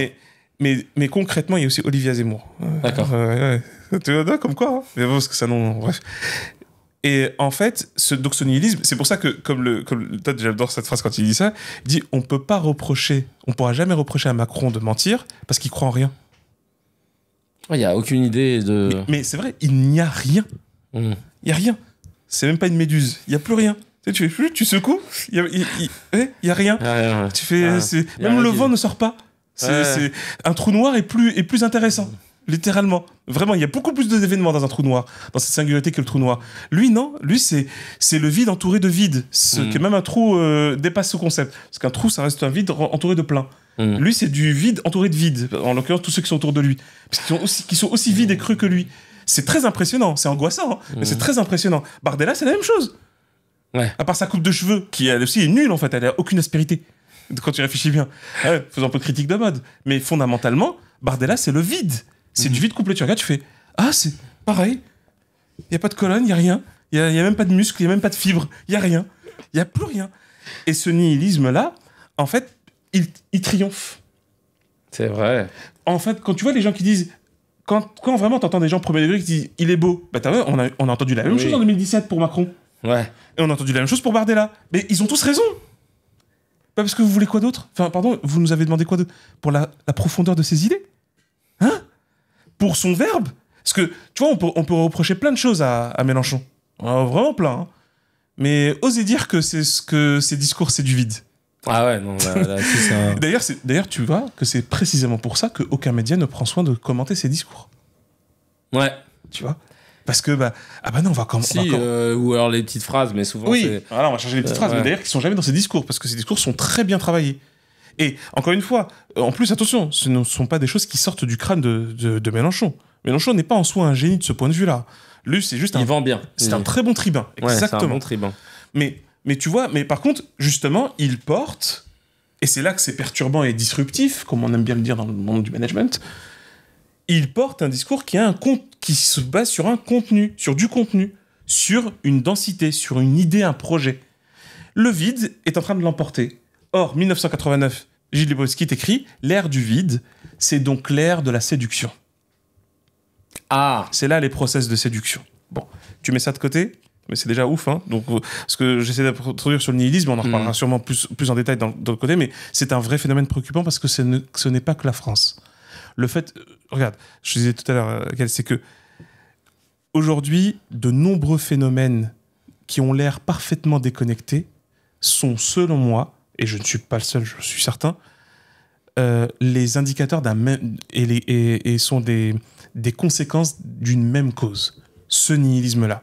En gros, le score du Front National, la victoire d'Orban, le Frexit, Trump, Biden, tu vois, parce que pareil, on pourrait dire c'est pas la même chose. Si, c'est le même phénomène. Tu sais, mais Biden, personne ne sait ce qu'il dit, ni lui-même, ni qui que ce soit. Le mec, il fait de la peine. Même moi, non. Moi, je veux juste le pousser dans l'escalier. Mais bref, mais faut faire vite, en fait. C'est pour sauver les gens. Moi, quand je vois des vieilles personnes comme ça, t'as envie de leur dire, allez, on va dormir, tranquille. Ouais, c'est ça. Ou alors, va en prison, parce que, pour éviter de toucher des jeunes filles. Mais en tout cas, concrètement, tu vois, Tout ça, et regarde, on parlait des hikikomori, si je dis pas de bêtises, ce phénomène en Japon, qui d'ailleurs n'est pas qu'au Japon, paraît-il, où en fait des jeunes et des jeunes adultes qui restent enfermés chez eux les 3/4 de leur temps, mais chez eux dans leur chambre. Et ils se font livrer tout, etc. Ils sortent pas. Et ainsi que, donc, tu vois, tout ce phénomène-là et la chute des natalités, dans ce fameux monde concerné par ce nihilisme, sa cause, c'est le nihilisme. C'est-à-dire que l'humain se dit, vas-y, à quoi bon en fait ? Pourquoi je vais faire ça ? Pourquoi je vais avoir des enfants ? Pourquoi je veux me projeter ? Pourquoi je veux qu'on se projette ? Pourquoi vivre ensemble ? Pourquoi vivre tout court ? Donc c'est pour ça que certains vont compenser sur du matériel, comme quand ils en ont accès. Donc ça, c'est les plus riches. Mais c'est creux et ça crée un abîme. Et d'autres sont soit en fait dévorés par une forme d'appétit insatiable, de moi aussi j'aimerais bien être très riche. Oui, mais pourquoi ? Pourquoi tu veux être riche ? Et c'est là que et j'ai presque envie de te dire, la vraie différence entre la gauche et la droite, au final, c'est pas l'un veut être riche et l'autre veut être pauvre. C'est que, en vrai, fondamentalement, ceux qui veulent aller vers la gauche sont ceux qui veulent être riches avec du sens, pour pouvoir faire des choses qui ont du sens, et le partager, etc. Et ceux qui sont à droite, ils veulent être riches juste pour être riches. Sauf que les gars, ils font, oui, mais vous êtes nihiliste au final. C'est ça, c'est nihiliste. Donc, c'est pour ça que c'est même pas du racisme construit. Bon, c'est rare du racisme construit, en fait. Hein. Et c'est là, donc, tu vois, je viens sur la question de la psychologie sociale. La psychologie sociale a longtemps travaillé, quand je dis longtemps, c'est-à-dire dès les années 50. D'accord. Quand il y a eu les phénomènes de protestation qui ont émergé avant que ce soit très public, mais ils étaient très sensibles, les universitaires. Parce que clairement, c'était majoritairement des universitaires blancs, hein. Mais c'était des universitaires blancs qui venaient d'Europe. Quelqu'un comme Milgram, tu vois. Stanley Milgram, c'est un Américain, donc il est à Harvard, hein, professeur de psychologie sociale à Harvard, et il est d'origine européenne et d'origine juive, justement. Et lui, il est venu aux États-Unis parce qu'il fuyait le nazisme. Donc, qu'est-ce qu'il découvre, en fin de compte ? Il découvre une autre forme de nazisme en Amérique. Ah ouais ? C'est le racisme contre les Noirs, en fait. Ah oui. Tu vois, bah oui. Ouais. Il arrive dans les années 50. Hein. Ah, donc c'est là, on est en pleine ségrégation. Ah bah bien sûr. Donc là, il dit, mais moi, je connais cette ambiance. Ouais, tu sais, interdit d'aller pour les Noirs. Mais il dit, je la connais cette ambiance. Ouais, toilette pour les Noirs. Bah ouais, je la connais même trop bien, malheureusement. Ouais. Et c'est pour ça que c'est là que c'est très fort, parce qu'il se dit comment, dans des contextes qui ont l'air si éloignés, tu vois, bon, ça l'est pas totalement, mais on arrive au même raisonnement et aux mêmes pratiques. Et donc là, il comprend, c'est ça qui est très puissant, c'est ce qu'on appelle la pensée humaniste, dans le sens noble du terme. Il dit, le facteur est humain. C'est des ressorts humains. Donc la science, et surtout la science humaine, devrait être en mesure de dévoiler les modalités, le mode de fonctionnement qui fait qu'un humain se retrouve à reproduire ce genre de phénomène. Et il y a donc une enquête qui est faite par... là aussi, c'est très intéressant parce que c'est un chercheur en psychologie sociale en 1955, Sherif, c'est son nom de famille. Donc, pour le repère, pour ceux qui sont dans les sciences, ils vont vite le savoir. Vous faites Sherif, S-H-E-R-I-F, 1955, c'est le principe de l'étude. Il va avoir une idée géniale.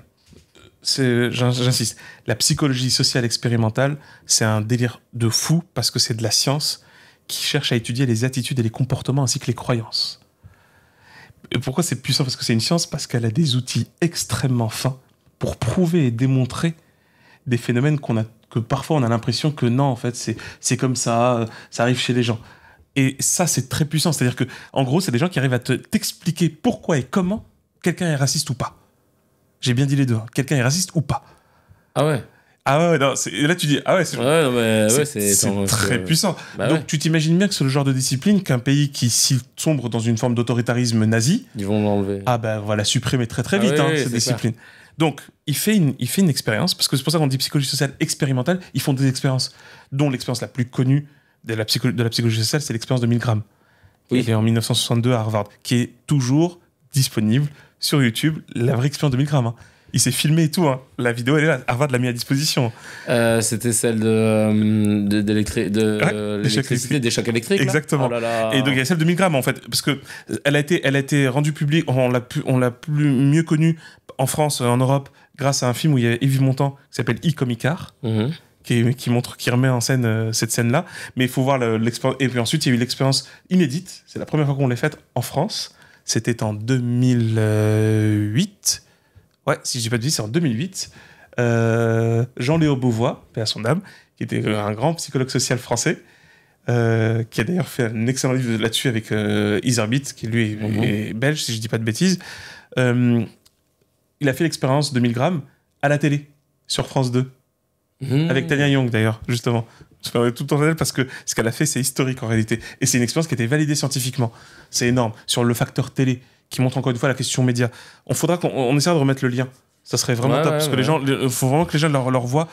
Il y a même quelqu'un de ma ville que j'ai vu dans l'émission, c'est ouf. Je trouve ça ouf parce que c'est qu'ils ont fait un très bon échantillonnage. Mais ils ont fait quoi comme expérience? Je vois compris.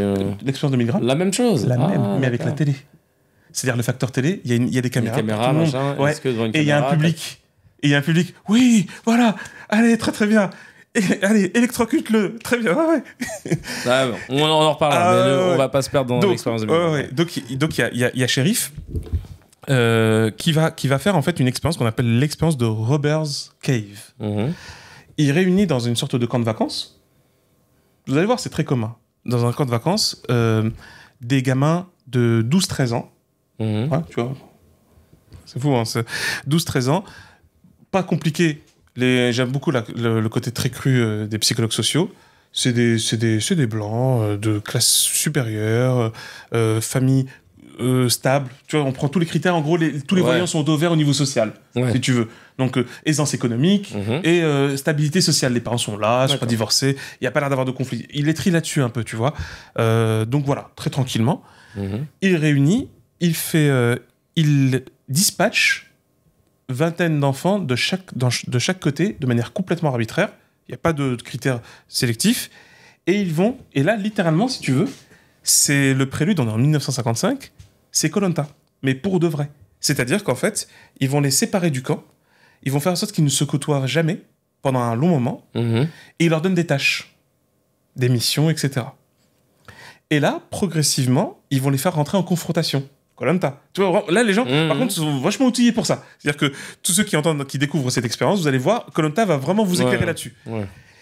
Ils les font se côtoyer, et là, qu'est-ce qu'on découvre? On découvre qu'il y a une animosité de plus en plus violente entre les deux groupes. Alors qu'ils font juste des épreuves. Tu sais, c'est comme, encore une fois, Koh-Lanta. Ils font juste des épreuves, et ben, c'est celui qui gagne ou celui qui perd. Tu sais, en fait, on a envie de dire, c'est tout. Non, ils font même des raids et des vendettas. Quand ils ont perdu et tout, ils se réunissent, et après ils vont aller faire des sales coups dans la tente de l'autre groupe, etc. Et donc, qu'est-ce qu'on a constaté? On a constaté que, précisément, donc une hostilité grandissante s'est créée pour précisément augmenter la cohésion du groupe. C'est comme ça qu'ils l'ont fait. Pourquoi?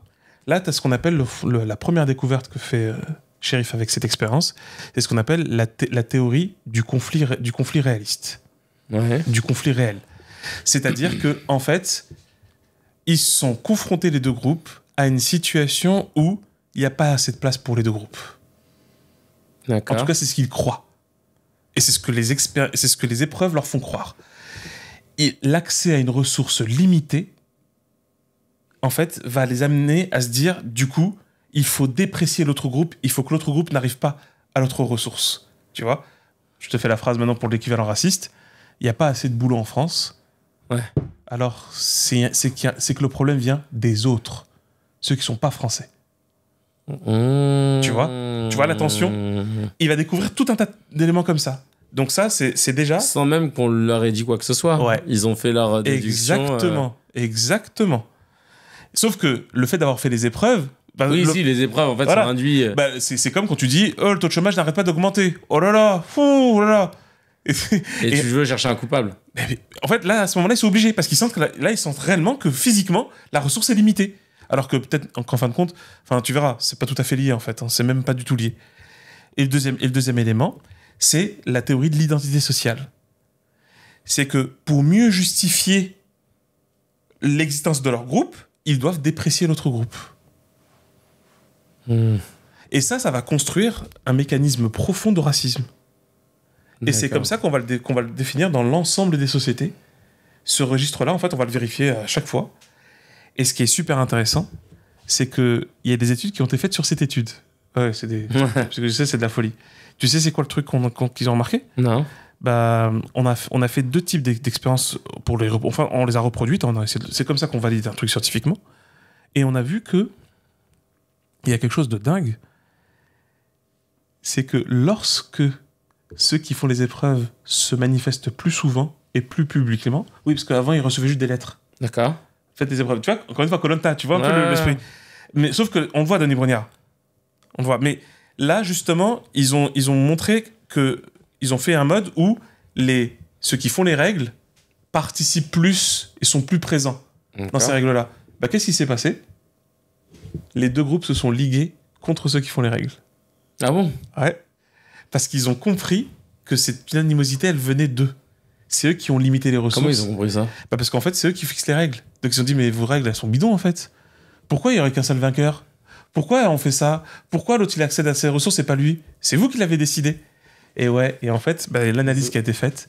Ça, c'est l'étape qu'il faudrait qu'on atteigne. Parce que, justement, et maintenant, c'est les historiens qui s'en mêlent, c'est le fameux principe du divide and rule. Diviser pour mieux régner. Une méthode utilisée de manière à très grande échelle par les Britanniques lorsqu'ils ont colonisé l'Inde. C'est ce qu'ils ont fait. Ils ont commencé à mettre des règles différentes entre les hindous et les musulmans. Et là, ça a mis un bordel immense avec une animosité. Regarde, on l'a encore aujourd'hui. Il n'y a plus de Britanniques officiellement militaires là-bas. Et regarde comment ça continue. Et donc, qu'est-ce qu'ils disent ? Ils disent que c'est là que c'est super intéressant. Au lieu de, justement, en gros, le mode 1, c'est une guerre civile. Ce que je t'ai montré là.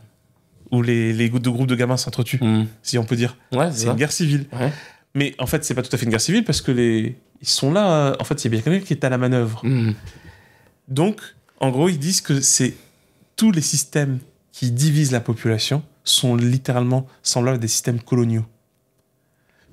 Et là, j'y reviens. Il y a une très belle caricature, il y a une image, on peut la retrouver sur Internet, où tu vois une table, 3 personnes, gros fortuné, un autochtone, donc un blanc, pour le cas européen, et un étranger, ou réputé comme tel. C'est le principe de la caricature. Le gros fortuné, il a une assiette remplie de cookies. L'autochtone, il a un seul cookie, et l'étranger, il a rien. En général, s'il est venu pour réfugier, tout ça, tu vois. Et qu'est-ce que dit le fortuné ? Parce que c'est lui qui a les médias, qui a tout ça. Attention, toi, lui, il veut te voler ton cookie. Ouais, c'est ça. Voilà, c'est ça le diviser pour mieux régner. C'est ça le ressort, et c'est exactement ce qui est en train de se passer. C'est-à-dire que oui, en fait, notre travail, c'est de mettre le plus la lumière sur les gars à la manœuvre, sur les faiseurs de règles, sur les faiseurs du jeu. C'est bien montré dans Hunger Games, en vrai. Malheureusement, il faut lire un peu plus ça. En fait, il faut un peu mieux le comprendre. Parce que des fois, on est pris dans le jeu, justement. C'est le piège, précisément. Et c'est la même chose. Il ne faut pas se laisser prendre par les élections d'hier. On y participe, ouais. Vous votez, c'est très bien. Ok, il faut continuer de se mobiliser parce que, quoi qu'il arrive, en fait, toute action qui consisterait à réduire la tension, c'est toujours bon à prendre. Ok ? Toute action qui permettrait de considérer que le Front National est moins fort, c'est très bon à prendre. Il n'y a aucun doute là-dessus. Et les gens prennent leurs responsabilités par rapport à ça, franchement. D'ailleurs, regarde, c'est une autre étude qui a été faite c'est Pettigrew, et j'ai oublié l'autre nom, sur la question du racisme. Si par contre, le groupe, son racisme va être influencé par l'ambiance générale du groupe. Et c'est pas une blague, le succès d'une équipe nationale de foot a un impact négatif ou positif sur le racisme. Ah ouais, d'accord. Non mais littéralement. Parce que justement, comme tu vas t'associer, en fait on s'associe facilement à la performance. Et si cette performance, elle implique ce que tu as tendance à haïr, ça aura au minimum un effet de diminuer l'expression de cette haine. Tu vois ? Et les canaux possibles d'adhésion à des récits ou des discours haineux. Tu vois ? Donc ça veut dire que là, pour conclure, on est sur... idéalement, on serait sur la phase... il faudrait qu'on atteigne la phase 2 de cette expérience qui a fait... Comment il s'appelle déjà ? Shérif 1955, ouais. C'est le moment où tout le monde se dit bon, on arrête de se taper les gars et en fait on se retourne vers les faiseurs de jeu. C'est un moment gilet jaune. Le moment où des gilets jaunes, tu sais que il n'y avait aucune intervention de Zemmour à la télé. Ah bon? Il y a eu une seule, et d'ailleurs justement, il s'est tellement planté parce qu'en fait, tu crois qu'il va critiquer ses bienfaiteurs? Et en même temps, les gens qui votent pour lui, il essaie de toucher la classe populaire aussi. Oh, exactement. Les gilets jaunes étaient, sans l'ombre d'un doute, un véritable antidote contre justement ces trucs de haine merdique, vide de tout en fait. Et parce qu'à un moment donné, on est en train de taper à la porte des faiseurs du jeu. D'ailleurs, c'est pas l'Elysée. Ouais, les manifs, elles n'allaient pas jusque-là. Mais par contre, ils sont restés aux Champs-Élysées. Ils sont arrivés à un bras. Ouais. Non. C'est quand ils ont commencé à déferler à l'avenue Georges V. Ouais, Champs-Élysées. Et avenue Hoche. Ouais, c'est là que ça a commencé à être et c'est là que Macron il a reçu les coups de fil des faiseurs des règles. Ça, par contre, il y a eu des AE. Il a reçu un coup de fil. On lui a dit, tu trouves une solution directe, tout de suite. Parce que ça, on veut plus le revoir. Ah bah oui, parce que c'était quoi? C'était une ambiance pré-révolutionnaire, pré-insurrectionnelle. Où, en fin de compte, les gens ont compris que ce n'est pas l'expression du pouvoir politique qui est le vrai problème. C'est ceux qui sont réellement à la manœuvre. Et c'est ce que d'ailleurs dit très bien, même l'enquête, il dit, ce groupe dominant a pour intérêt vital d'être suffisamment invisible. Exactement. C'est aussi... Alors, je sais plus où j'avais lu ça, mais... Putain, je sais plus quelle analyse j'avais lu, mais qui parle justement du fait que c'était peut-être... Est-ce que c'était pas Todd? Mais qui parle justement du fait que les groupes d'intérêt, leur particularité, c'est d'être invisibles et de pas se connaître entre eux et de se rendre compte, en fait... tout seul qu'ils sont à un même niveau de direction, mais que c'était même pas fomenté, tu vois, genre c'était même pas de concert et que ça se fait de façon invisible et ça se fait un peu naturellement entre guillemets. Mais ultra intéressant, mais franchement, merci déjà, parce que je la connaissais pas du tout. Alors là, je connaissais pas du tout cette shérif. Ah oui, non, mais très peu. Nos amis en psycho peuvent le savoir, sûrement le connaître. Trop bien, on a fait un petit épisode très hype, psychologie sociale, et c'est ultra intéressant parce que ça résonne de fou par rapport à ce qui se passe maintenant. Et là, ça me donne encore plus de sens aussi par rapport à ce qu'on fait dans CKR. L'idée de se dire, nous, à notre petit niveau, ce qu'on peut faire, ce qu'on essaye de faire depuis le début, et je le faisais inconsciemment avec toi, mais maintenant, je vais le faire encore plus sciemment. Mais de toujours montrer qui sont les faiseurs du jeu, les faiseurs des règles du jeu. C'est ça. Parce que quand on les voit, naturellement, on passe moins de temps à en vouloir à son voisin. Parce que comme il l'avait dit, Coluche, les politiques vont faire croire à un pauvre que s'il est pauvre, c'est à cause d'un autre pauvre. Et d'ailleurs... Je crois que c'était Coluche. Oui, mais tu me fais penser à un truc super important, parce que c'est essentiel, on le répétera souvent. Ouais.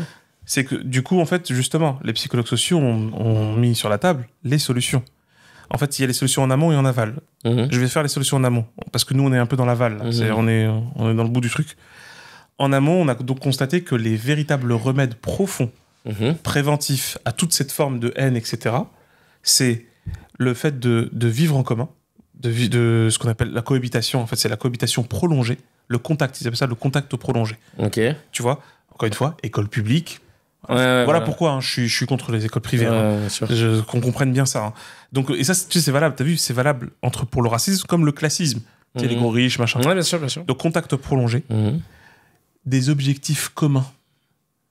Les associer et les faire se réaliser des objectifs communs. D'accord.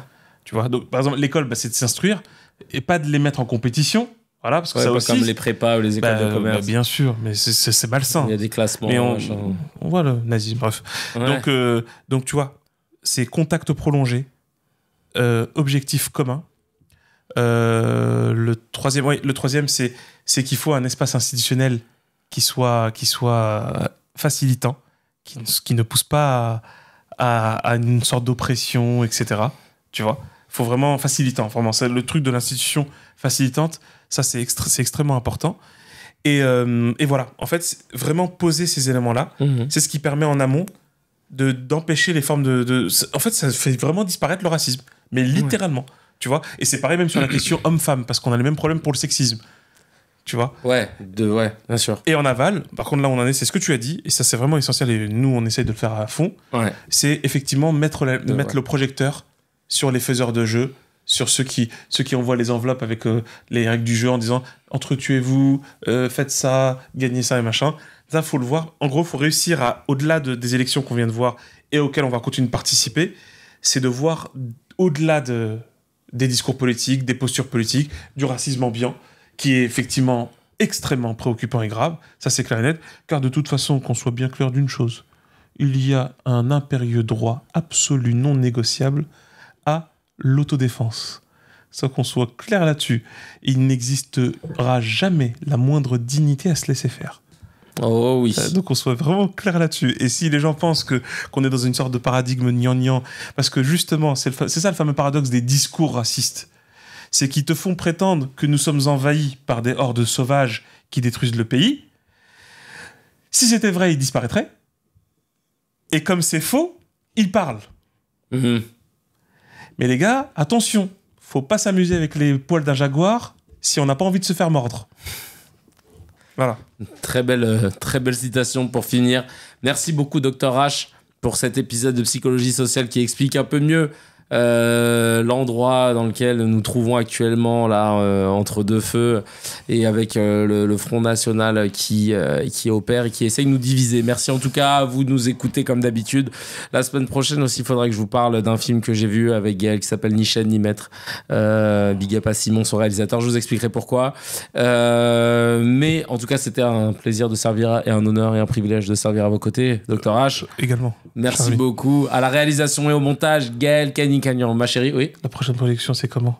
Tu dois le dire ou un truc comme ça ou non ? La prochaine production ? Comment la prochaine séance Ah oui, la prochaine séance, elle sera un peu particulière. Le prochain épisode, après le deuxième tour des législatives, si tout se passe bien, on va le faire de façon internationale entre la France et le Canada parce que Hamza ne sera pas avec nous, mais on va quand même maintenir le truc pour commenter parce que ça va y avoir des choses à commenter. Donc voilà, on va le faire à distance. Donc voilà, ça va être un nouveau format, vous allez voir, mais tout aussi passionnant, ne vous inquiétez pas. Donc comme je disais, big up à ma chérie Galkani Cagnon à la réalisation et au montage, et Maskoff, il y a un nouvel épisode qui va arriver bientôt, allez checker, abonnez-vous à la page, et il y a toujours les Weekly Huddle aussi sur sa page Instagram, le résumé de l'actu du foot US en France et en Europe. Et on a le showrunner Mourad Mokadem et toujours à l'affût aussi sur le compte Telegram, hein. Vous êtes de plus en plus nombreux là à participer et tout, on envoie, on tabasse. N'hésitez pas à mettre les 5 étoiles sur les plateformes de stream. Et puis je vous dis du coup à la semaine prochaine pour voir à quelle sauce on va être mangé. Ciao, ciao.